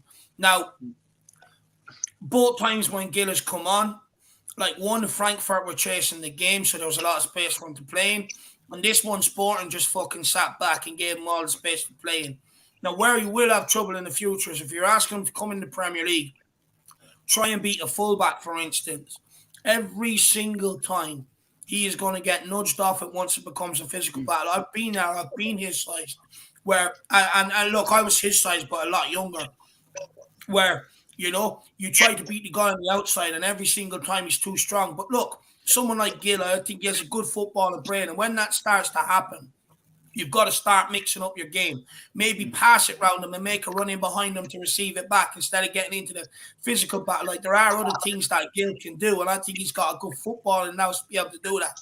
But we can't be naive to the fact that he does need to beef up. But I would start him against Bournemouth, because the only way he's going to get used to the physicality and everything else and learn the little tricks to deal with it okay, I can't get into physical battles, but I can do this, is by playing in them games and letting them learn. And look, I would much rather let him get the games and let him learn and give the minutes to Lucas who's sitting there waiting to go back to Brazil, if I'm being brutally honest. But look, another player I think we need to talk about is Matt Doherty. Given another chance again today, and for me, I thought he was fucking god awful. What do you think? I'm not even going to answer that question, Dave, because I think you know where I'm going to go with this. I am going to 110% agree with you. So I'm just going to I don't want to be sounding horrible, but I'm not going to answer that question because you know exactly where I'll go with that. Exactly the same, down the same route as you, and I will go on a rant for about 2 hours.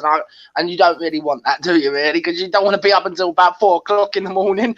No, do you know what, Sven? I've got a nice little bit of dinner waiting there for me, a bit of meat and veg and spuds. Honestly, it's just there staring at me. I can't wait to have it, my man. But you know what? Fuck it. Tottenham's more important for me. This is therapy, brother. Look, Ryan, where do we go from here? Like this shot and confidence that the back line and that Hugo Lloris seem to have right now, it can't keep continuing because if it does, it's only going to get worse and more costly. What can Conte do? What can the players do? What even can the fans or what even can Doris the tea lady do to try and help these guys to try and get improved? So moving forward, we can actually start winning games again. You're asking the $2 million question, Dave, and I'm asking that question to myself at the moment, and I still can't answer it myself. And like I said to Dermot when he asked me about who we're going to bring in, who would I like to see coming on in January, I said the same thing to him. I'll be realistic, nobody. But I'd like to see either Bastoni or Torres come in, to be honest. Yeah. Look, it's got to happen. Yeah. It's got to happen. It really does have to happen. And the thing is, I was saying this earlier, we've spent money up in the forward areas. We've spent money in the midfield. We spent money in the wing backs, and okay, there still needs to be improvement there. But where we've literally haven't spent anywhere near enough money is the actual centre back region, anywhere across that back line. And it's kind of like getting to the point. Try that next, and if that doesn't work, then there is only one place to go, and that is upstairs. But let's try the back line, see if that works, because I think it will. Now I could be wrong. But I think rotating that back line, having a competent player there that can play the modern way, which is playing on the football, being able to play on the ball. And also players that just don't switch off, that realise it is a 90-minute game, not sitting there for 50 minutes and then going, geez, I wonder what I'm going to have for my dinner next Thursday. You know what I mean? Oh, shit, fuck, I've just let Callum Wilson run off me. You know what I mean? It's like, I just want, and I think, try that. If that doesn't work and that doesn't improve things, then fair enough. You've only got one place to go after that. But for me, I think there's only we've got to try it. But look, Ryan, anything else you want to say, my man? But Dave, just before we go on to that, I also said to Dermot while she was away that Lenglet was also. I think if we do bring anyone in at the centre back position, it's only to cover. It's only to take over Dyer's place. For January, and then we and that'll be the business done. To be honest, because we can play Romero, Lenglet, and the new signing that comes in. That's where I think, because we seem to do better with Lenglet and Romero in the back even Dyer looks back. Even Dyer looks confident, Sam, between them. Yeah, but that's what I'm saying. I like Lenglet, and do you know what? I want to actually see that deal get done in the summer. Yeah. I want to see that deal get done for Lenglet in the summer, definitely. For me, Ryan, it's no-brainer. Lenglet, you'll get on a cheap enough deal. His contract to Barcelona, I think, is coming to an end. They want to ship him off. They can't afford to keep him there. So you're going to get a cheap deal. Keep him, ship on Ben Davies, and go and bring in someone else like a Bastoni or someone like that.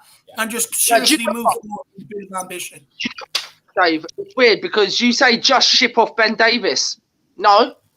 Shift off Dyer as well whilst you're at it. Oh, no, 100%. But, there's a difference. There's not a difference. Like, they should be able to play centre-back. But with Conte, he'll keep Lenglet and Bastoni as rotation there. But look, Dyer's another separate one. For me, I wouldn't even keep him around. I'd bring in two in that position. But is that going to happen? Yeah. I'm not so sure realistically. to be honest. But look, I think everyone agrees there's still more work to do. Yeah. What we'll say is we can't go into January with unrealistic expectations without knowing how the window works. Like in January, teams don't let. So, for instance, if we went for Bastoni, Inter's not letting Bastoni leave until they have someone else lined up to come in. And if that doesn't happen, that scopers the Bastoni deal. You know, it's like January when you see keeper move. Watch the transfer window. You'll see a couple of keepers move in succession. It's just the way the window works, and it'll be interesting to see what happens. Look, Ryan. Now, Dave, I just want to leave you on this thought. Actually, I want to leave you and Dermot on this thought. Any thoughts, my man? My brain's fried today. I know. I'm gonna let you go on. Oh, well, I was gonna just get. Oh, right. Yeah, I want to leave you with this thought, and when you bring on the next person, what would you personally want to see happen, right, in January and in the summer window? Now, I'm going to leave you both with that thought, and I'd like to get your opinions on that, and it'd be interesting to see what everyone else thinks with your next guest. If you bring that up with your next guest, that would be interesting to see what they've got to say, because no worries, right? So we'll definitely with that. Yep. So if I can leave you both with that and ask your next guest that would be great. And I will catch up with you guys in Friday. Big up, Brian. Yep. Big up, Brian. Yep. Big up, Brian. Really appreciate you taking your time to call into these fan shows, my man. And I look forward to having a conversation with you Friday. Big yourself up. Yep. That's cool, bro. Big up, Dermot. Yeah, Ryan. Sweet. Everybody give Ryan a bit of love. Ryan, a really nice guy. Big yourself up. Big up, Davo. Good to see you, my man. Yeah. Good to see you. Correct me if I'm wrong. I think this is my namesake. Same guy, not same guy, different guy, same name. Big yourself up. But look, let's keep this moving. We got our last guest of the evening, Michael. Yeah. How are you, Michael? Yeah, howdy, guys. Yeah,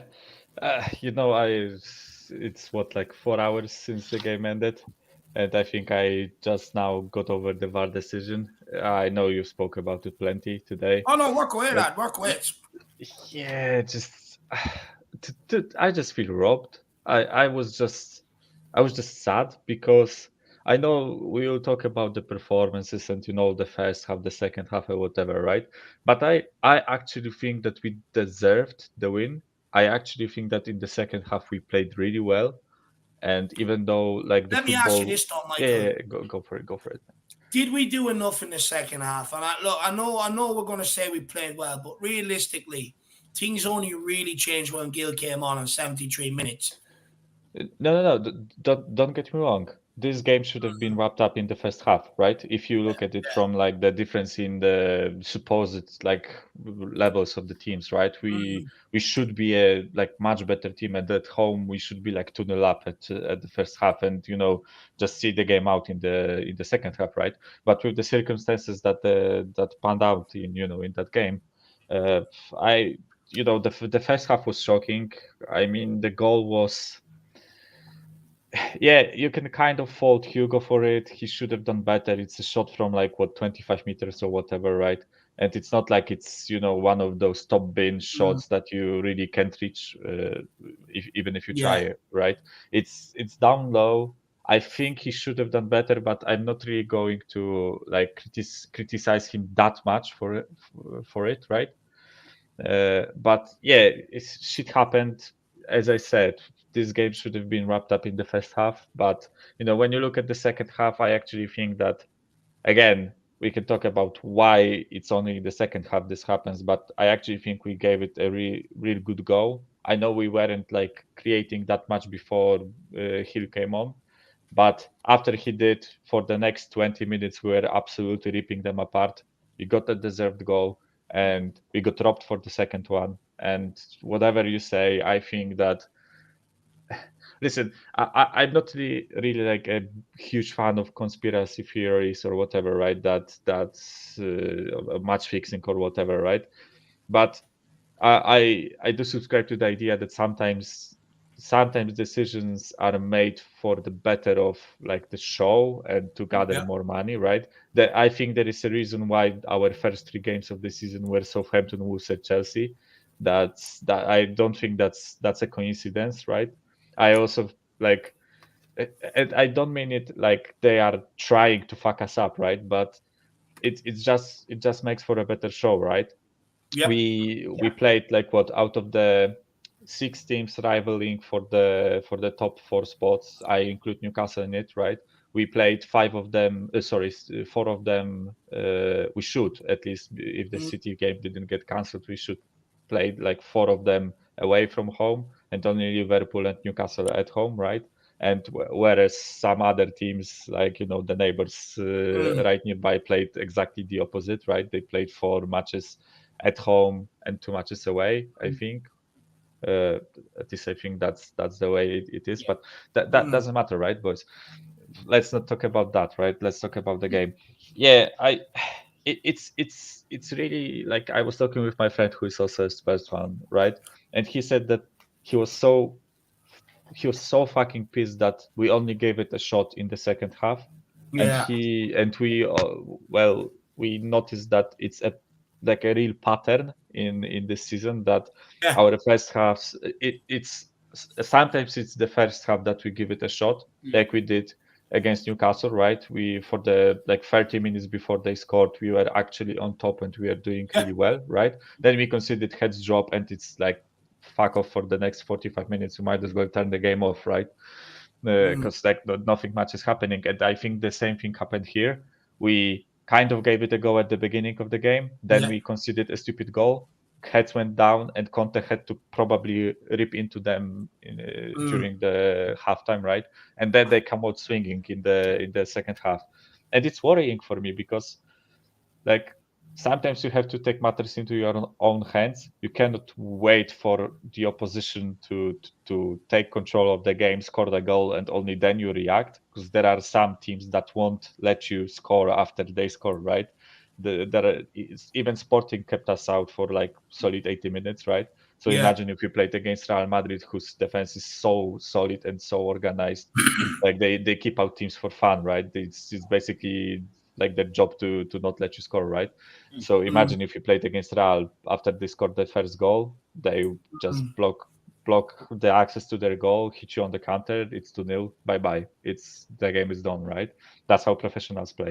So sometimes I feel like I want our team to take more like initiative in those type of games, especially since it's a game at home against Sporting, right? Which is not like the best opposition that you can play, right? So in that sense, I am a bit disappointed with the performance, but I also think that we got robbed, unfortunately. Like, no matter the way how you look at it, it's even if there is a rule of the book that even though the ball got knocked off the defender, and it doesn't put Kane on side, right? Even if it's not the case, Royal was in front of him when he passed the ball, right? I have no fucking idea how they saw offside there. I was so pissed. I was so visibly pissed. I smacked my chair, like literally. I was but as soon as they're going to pull out some ridiculous rule from 1705. You know what I mean? From someone's grandma's loft. You know it's going to happen. Yeah, like as soon as as soon as it went to VAR, I was like, yeah, it's probably gone. And when the VAR started checking it for like more than 1 minute, I was 100% sure the goal is gone. Because like what can you say about it? Shit happens, right? As we said, this game probably should have been done before the halftime, right? But it wasn't. We got robbed. Shame. We have to go to Marseille and nick a draw at least. The problem with nicking a draw is that if the other team wins, I think that then we most likely will be the second place in the group, and this means coming up against like PSG, Real Madrid, City. I think we can draw City like in the round of 16.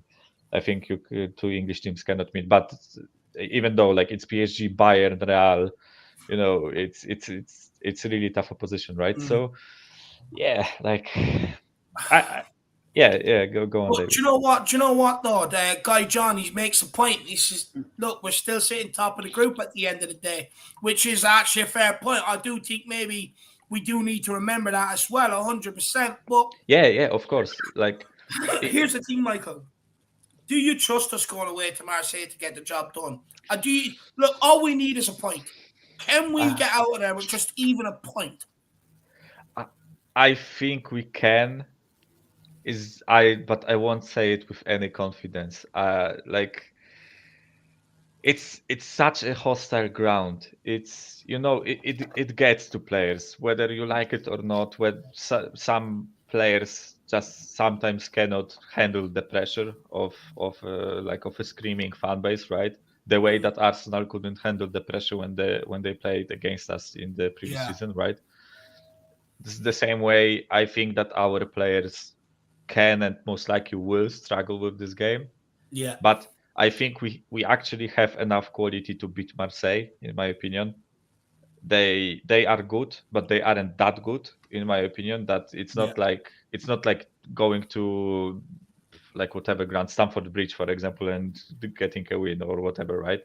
It's not that bad, but yeah, I cannot say it with any confidence. Like, that's the problem, of though, course, isn't it, I will be.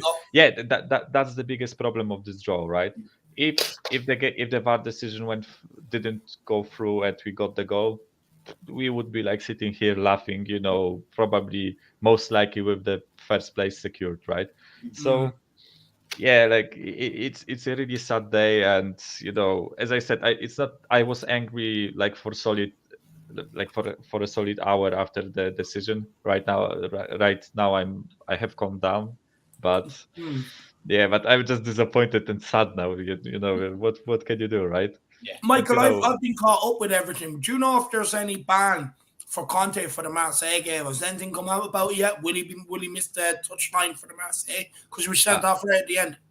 I listen. The only place I search for like information is Reddit, and it's nothing new about it there. I think that most likely the club will try to appeal the decision. Listen, because the camera wasn't showing what Conte did, right? It was showing our players celebrating.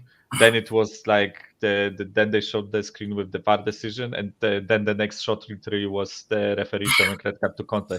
So we don't actually know what he did from the broadcast. I guess there will be like someone filmed. You find it strange that they didn't show as many replays of the VAR decision, Michael? I do. I just find the whole situation like what the fuck. There is that new like technology of showing offsides, right, which is used in every single Champions League game, except it didn't get used here. And apparently almost all stadiums, like the big stadiums, I'm not talking about like Maccabi Haifa, with all due respect, right, but all of the like new stadiums have this technology, when they show the 3D animation of players, and they draw the line and show which part of the body was over. It got used today with the Bayern and Barcelona game, right? And for some reason it wasn't used here. And is our stadium not equipped with such? It's one of the most modern stadiums in the world. I have no clue why it wasn't used. Yeah. And like in general, the whole situation was really I am really suspicious of that, of all of it, because like they didn't really show like different angles. They just showed the one angle with like the one that they showed on the broadcast, right? With it's the lines are pretty much on top of each other. You can't really see the ball for some reason. Like there is usually this like those like I don't know the word in English, like the from up to the pitch, right, lines, which show how they check if it's an offside or not. You can't really see those on the screenshot. So yeah, like, and they were checking it for 4 minutes. Like at that point, I think of course we all want this to be a goal, right? But unfortunately it wasn't. Well, shit happens, right? We have to deal with the consequences. Unfortunately, we have to go to Marseille and get at least a point, right? That's what happened this game, right? Unfortunately, play right now. It is. Yeah. Dermot, you any questions there for yeah, Michael? I've got one. Look, we could all talk about VAR. Any positives? Gil Messi, Longley coming on. What changes would you make for the game at the weekend? Yeah, like I've heard plenty of people talking about Bournemouth game, and I don't want to say that people underestimated them, but they aren't. They are, I mean, they are bad, but they aren't as bad as some people may think. After all, they went on like what 5 games undefeated run after the Scott Parker got sacked, right? I know that they lost 2 or 3 on the bounce right now, but still, I think the worst thing you can do in football is underestimate your opponent, because that's when most fuck ups happen. Usually, like when Barcelona won 3-0 against Roma at their ground, they thought that they can go to Rome and like, you know, it's an easy go through, and they actually lost or was it there? No, it was the other way around. I think they won 4-1 at home and lost 3-0 away, or whatever, right? But they just underestimated Roma, and Roma like slapped them up, and that's I think like the worst thing that can happen, underestimating your opponent. So I think that we should come out like focused with our A team and our A game. Unfortunately, like guys, you know, after like what 3 or 4 games of the season, we were saying that I thought we aren't really clicking right now, but I'm sure that our players will click, right? We are going to click. We are better. We can play better, right? It's like what 14 games of the season right now, or 15, and we aren't really clicking. And I'm honestly kind of shocked at how I don't want to say bad, but how inconsistent our star players are. And I know it's mad to criticize Kane, who scored 10 No, goals in look, the I've Premier League, criticised right? him today, Michael. You know, Yeah, someone that like, wanted to leave to play Champions League and hasn't turned up in it. yeah, like they need to step the fuck up. And it's like we can all sit here, blame Dyer, like Davies, Sessegnon, Royal for bad performances, right? And rightfully so, they deserve criticism, Do right? you accept, though? Do you accept that when we do concede the goals in the manner we do, that it changes the opposition tactics? Whereas before, right, Michael, if Sporting had to chase that game tonight, they had to come here and try and get a result. So if we stuck to what we're supposed to do, which is try and keep a clean sheet, right, that then means they have a high defence line, which we can get back to what we're good at. Putting Sonny in behind, putting Kane in behind, giving them space to get on the ball. But once they score, they sit all 11 men behind the ball, camp on the box, and then all of a sudden, all you're left with it's just pinging in balls from all different angles, hoping that you get on the end of one sticks and goes in the back of the net. I know we're going to say Kane and Son have to step up, of course they do, but we also have to accept that with the way the game unfolds, and you have to look at the tactics of that. Their game is completely neutralized once their mistakes happen, because we know it's not their game trying to get on the end of crosses. But that's what we're left with, because Numpty fucking can't defend back there. Yeah, like I get what you are saying, David, right? But I think it can work both ways, because if you look at the previous season, and listen, I'm not defending Dyer and Davis No. I say what I'm saying, right? Because we've had chances. You know that I think they are a bunch of useless twats, right? And I would ship every single one of them, right? But unfortunately, we are stuck with them for at least like a couple of months more, right? Yeah. So I think when you look at the previous season, we were one of the best teams at opening scorelines. We were the ones scoring first most often, right? And then it, as you said, it allowed us to sit back and hit them on the counter. So you can look at it one way. When the defense fucks up, then our attack has to step up to cover for their fuck up, and then it's really hard to score. But you can look at it the other way around. If our attack was like stepping up and they scored the goal first, then the reverse happens for the opposition team, right? Then they have to open up to try to score the goal, right? So do you know what? I think I'd say to that just quickly, Michael. I 100% take on board what you're saying. I do get what you're saying, but here's where I'm at with it. Our strikers have bailed out our backline more than what our backline has ever bailed out our strikers. And look, Kane and Son have delivered on a consistent basis throughout the years to allow them to have some sort of slack time. It's natural, it's going to happen.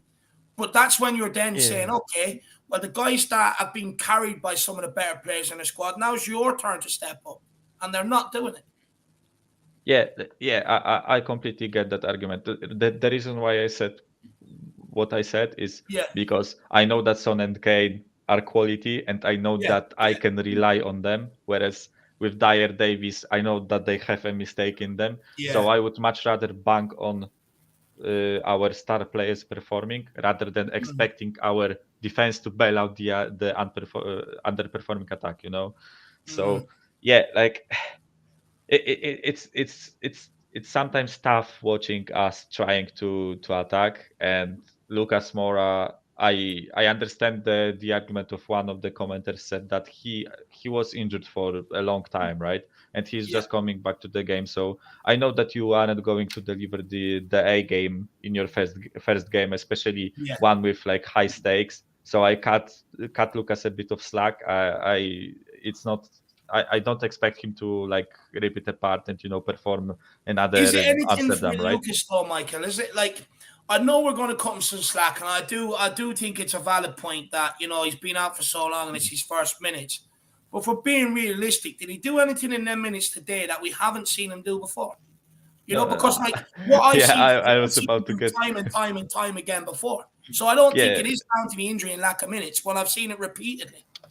Yeah, I was about to get onto that. Even though I can cut him some slack, right? But I think that he was woeful today. Like, sorry, but the amount of actually, like, we can criticize Dyer for like defensive performances, but actually he put like 2 or 3 good through balls like over the top for Lucas to break the defense line, and Lucas fucked every single one of them, right?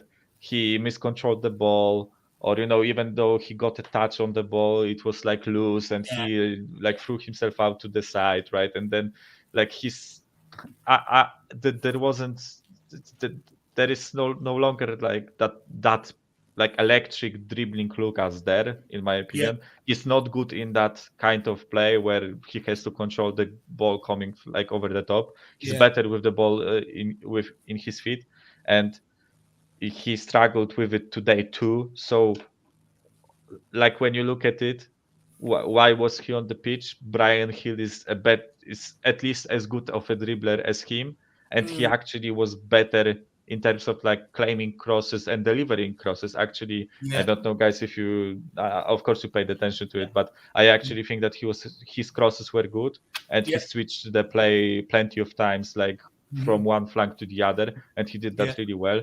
So I was really impressed with Hill today. And would you start him at the weekend? I would. I don't think Conte will. I agree. It's the sad part, right? If you ask me what team I would like to field against Bournemouth, it would probably be like Kane, Son, Hill, Bentancur, Højbjerg, Spence, Perisic, Lenglet, Dyer, Romero, and Lloris. I know that you guys also spoke plenty about Lloris, but I still kind of trust Lloris more than Fraser Forster, just because of the game type that he had. And that of course there is only like a limited amount of fuck ups that he can do until he actually proves to us that he has to be swapped, right? How many more would you give him? Like if he majorly fucks up against Bournemouth, I would drop him. But then again, the next game in Premier League is Liverpool, and do you want to throw Forster in against Liverpool, like like fresh, no game time in this season? Like it's a tough situation to manage, right? And that's why I'm not getting paid 12 million or whatever, 15 million per year. It's Conte getting paid that, right? So I trust Conte. I think that we still have a really good chance of getting out of the groups. Whether it's first place or second place.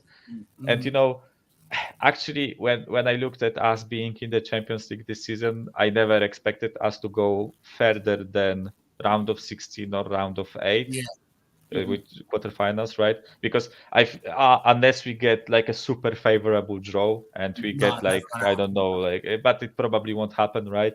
Or at least you cannot like bank on it. You cannot expect to get an easy draw. It can happen, but it can also not happen, right? So, wow, there goes my prophecy. Like it can happen or not, right? Like 50% chance, right? But boys, yeah, you know, I am kind of on the fence with this game. I actually enjoyed watching the second half, which is a feeling I didn't have like for quite some time actually with Spurs.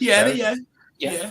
I know that also the problem, like what you mentioned, David. And sorry if you want to go No, like no, no, end the no. stream, Walk away, my man. You're my because last guest. So yeah, walk yeah. away. So the thing that as you said, because we conceded first, we were made to play like the crossing game, which we Yeah. actually aren't good at, and and we've struggled with it a lot, right? You could visibly see that we struggled with controlling the ball, winning the headers in the penalty box, right?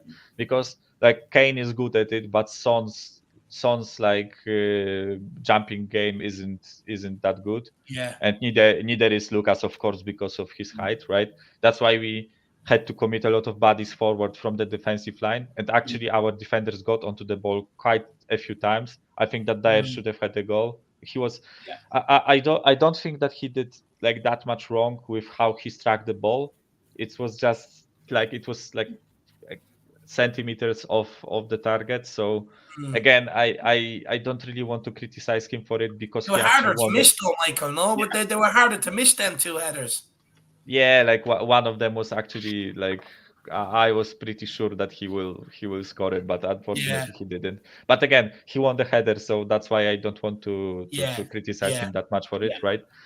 And you know, yeah, I really enjoyed seeing Hill Messi. Like He gives me unbridled joy. I'm not going to lie. He does. He makes me, do you know what it is? He makes me excited, Michael. And the reason why I say excited is because he just works. He just runs about. If he yeah, doesn't have the ball, he wants to win it. If he's in a position where he can't receive the ball, he drops into a position to be able to receive it. And he just wants to play. He's like a yeah, child. He just exactly. wants to play, I like watching that. Yeah, like he gives me the same vibe that Kulu does. I know they are different like profile of player in a sense that Kulu is, tall, strong, and he isn't like as agile and with a low center of gravity as Hill is, right? But I just think they both are really nonchalant with how they play, and they are like they sorry to say that way, but they just don't give a fuck about what happens if they don't succeed with a dribble, which I really like in a player, because you sometimes have to take risks, and you can see Kulu taking risks really often, right? When he gets the ball and he is like, okay, you are my target, I'm going to skin past you, I'm going to deliver a cross. And he has to be confident in his mind, and you could see that with Hill. He got the chance and he took it, and I like that word. I respect that, because Yeah, there are I think plenty you're of spot on. players. Yeah, there are plenty of players that get the chance and they actually like don't deliver, they don't try.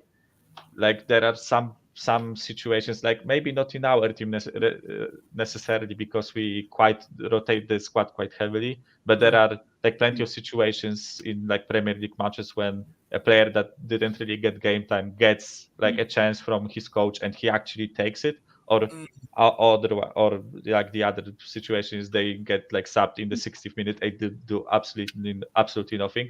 And then how do you expect to get chosen after like such a performance? Yeah. And Gil actually like put in our mind that we actually think about him getting chosen for the Bournemouth game, which is a success for him, right? Personally. Yeah.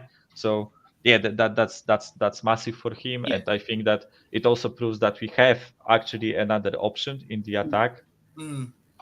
So and again, David, we also spoke about it. Like we were talking about 3-5-2 and 3-4-3, right? Yeah. I enjoy us so much more in a 3-4-3. That's Couldn't agree more. as I said, the 3-5-2 formation is useful when you are already ahead. But when you are chasing the game with the profile of players that we have, I don't think 3-5-2 is the way to go. If we had Maddison and you could fill the midfield of Højbjerg, Bissouma, or Højbjerg, Bentancur, and Maddison in front of them, I'm all for it.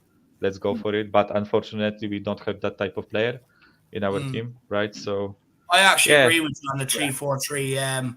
I just prefer it. Like people say, you can't attack in the 3-5-2, but like you said, you have to have that creative number 10 player. Because if not, what you're effectively doing is taking a player out of the forward area, putting in a holding midfielder, and it's just like you can see it the last few games. We've barely created anything of note, and but again, that also comes down to players as well. I think I love what you said there about Gil Messi. He takes risks. Where other people you see, they take the safe pass, shift it on. Gil Messi's like, no, one touch, make a run, I'm putting it in behind. And I absolutely love that. But He's look, got Michael, no fear, Dave. He's got no fear. He just gets on the pitch. He reminds me of Tony Galvin. When this is going back to the 80s, though, Tony Galvin would run down that wing and no shin pads on and skin a player. But what fear is there to have? You're only playing football at the end of the day. You're only kicking a ball. Exactly. Like, out there with any fear. It's not like you're in, although some of them feel like it, it's not like you're in the middle of a war zone. You know what I mean? It's ridiculous. But look, guys. Dyer, you look at Dyer. Sorry, Dave, I didn't mean to cut across you. Sorry. But you look at Dyer, I'll make this quick. Look at Dyer, you look at Davis, you look at Doherty, they're all afraid. But you look at Bentancur, Romero, then they're not afraid. They go out there, they enjoy what they do. And Gil tonight came on, he enjoyed what you do. Them players, it's fear. And that's Bentancur is such a classy player. Bentancur is such a classy player because you actually, when you watch him, you see that he isn't afraid to ask for the ball and do something with it. I know that we sometimes do a lot of like back passes and whatever, right? But actually when he has the chance, he goes forward with the ball, which I respect. And same thing with Højbjerg. I know that Højbjerg is usually like regarded as a workhorse, and you know that he doesn't have a flair. I saw someone call him a cement mixer or whatever, right? Which I think is like I think it's rough to call Højbjerg that, and I enjoy watching some parts of our team. And you know, just quickly, David, I know you want to finish, but Ryan asked a question, like he forwarded the question to me, so I actually you better answer it. Ryan will only get on to me. Yes, I actually wanted to answer it. Like in the winter window, I don't think we will bring any like big names, just because like the targets that we wanted. So, for example, like Bastoni or Guardiol, they play in teams that will be with in a round of 16 with us in the Champions League. So it's not like we offer a step up for those players. And if you remember my last call in, I told you about like Hincapi. I know that plenty of people have like questions about him. I just gave him as an example that Leverkusen are struggling right now. They are in shambles basically, right? So if Tottenham came for him, it's actually a step up for him because he can play in the Champions League again. And you know, he comes to a team that actually is fighting for something other than relegation, right? Yeah, because that's what Leverkusen are right now. But I think that we will bring like maybe 2 players of like Kulusevski or Bentancur sort that maybe weren't like the first string in their teams, or from the teams that aren't like on the same level as us, which means like fighting for Champions League and being in the Champions League. And in terms of like the summer window, as you pointed out, I expect us to do something major. I will demand of course I'm a foreign fan, so I won't go to England and protest, right? Because that would be too expensive for me, right?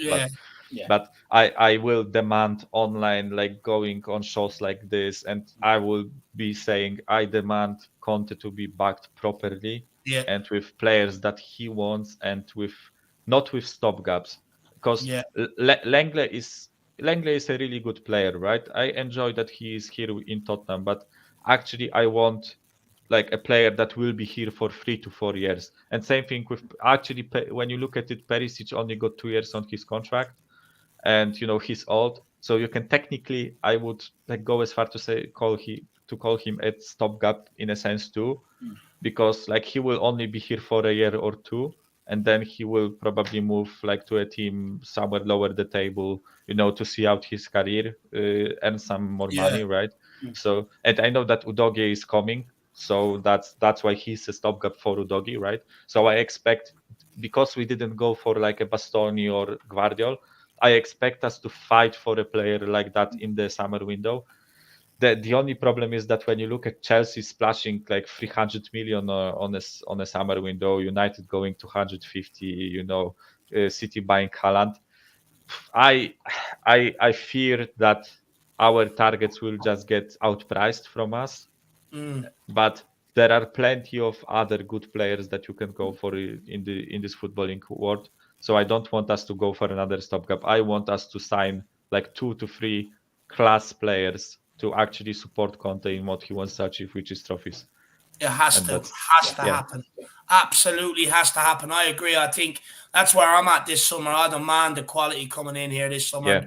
Look, last summer, the summer just gone, I could see where we were at as a squad and what we needed to do. But this summer, I agree, it is all about sprinkling the squad now with some star talent, which would be absolutely brilliant. But Michael, great call-in as always, my man. And I always look forward to hearing what you have to say. And somehow, whenever you're finished, I feel like I've got my therapy. So thank you very much, my man. No worries, my guys. Yeah, it's always a pleasure talking with you. And I actually will probably have to go to sleep because it's like 3:30 here in Poland. So... Yeah, it's 2:30 here as well. 2:30. That's what Tottenham do to us, my man. That's what. Yeah, it's mad. But Michael, pick yourself up, my man, and we'll see you again. Guys. Bye. See you, Michael. Bye. Dermot, Sean, thanks very much for this evening, my man. I really do appreciate it, brother. No problem. Really enjoyed it. What can people expect coming up on the channel? We've got tomorrow. We've got Newsbeat at 3:00. Me and Nelly doing our 3 weekly show, and then we've got the build up then for the game at the weekend. We've got watch alongs. We've got post match shows, and then on the 18th of November, we've got the 12-hour charity stream for children with for autism and ADHD. And we're going to try to raise money for a few charities around Ireland and one in England, just to make a few families a little bit better for Christmas. We were at 700. We're now gone one below again. So please get over there, hit a subscription, hit a like, and let's see, can we stay over 700? And we're trying to get to 1,000 for the World Cup. But Dave, thanks for having me on. Had a blast. No, I appreciate it, Dermot. Really appreciate your time, my man. Everybody, there you are. We're going to absolutely wrap up today. Started at 5 o'clock today, ending at 2:45 in the morning. What a serious shift today. No one contact me until after Twitter reacts tomorrow because I will not be awake. And even if I am not responding because I need to have a few hours to relax. So everybody, thank you very much. See you back here tomorrow, 3 p.m. for Twitter reacts. Not the result we wanted. Find myself saying a lot at this month. But look, we go again next week. Come on, you Spurs. In Conte we trust. Come on, you Spurs. We can do it. In Conte we trust.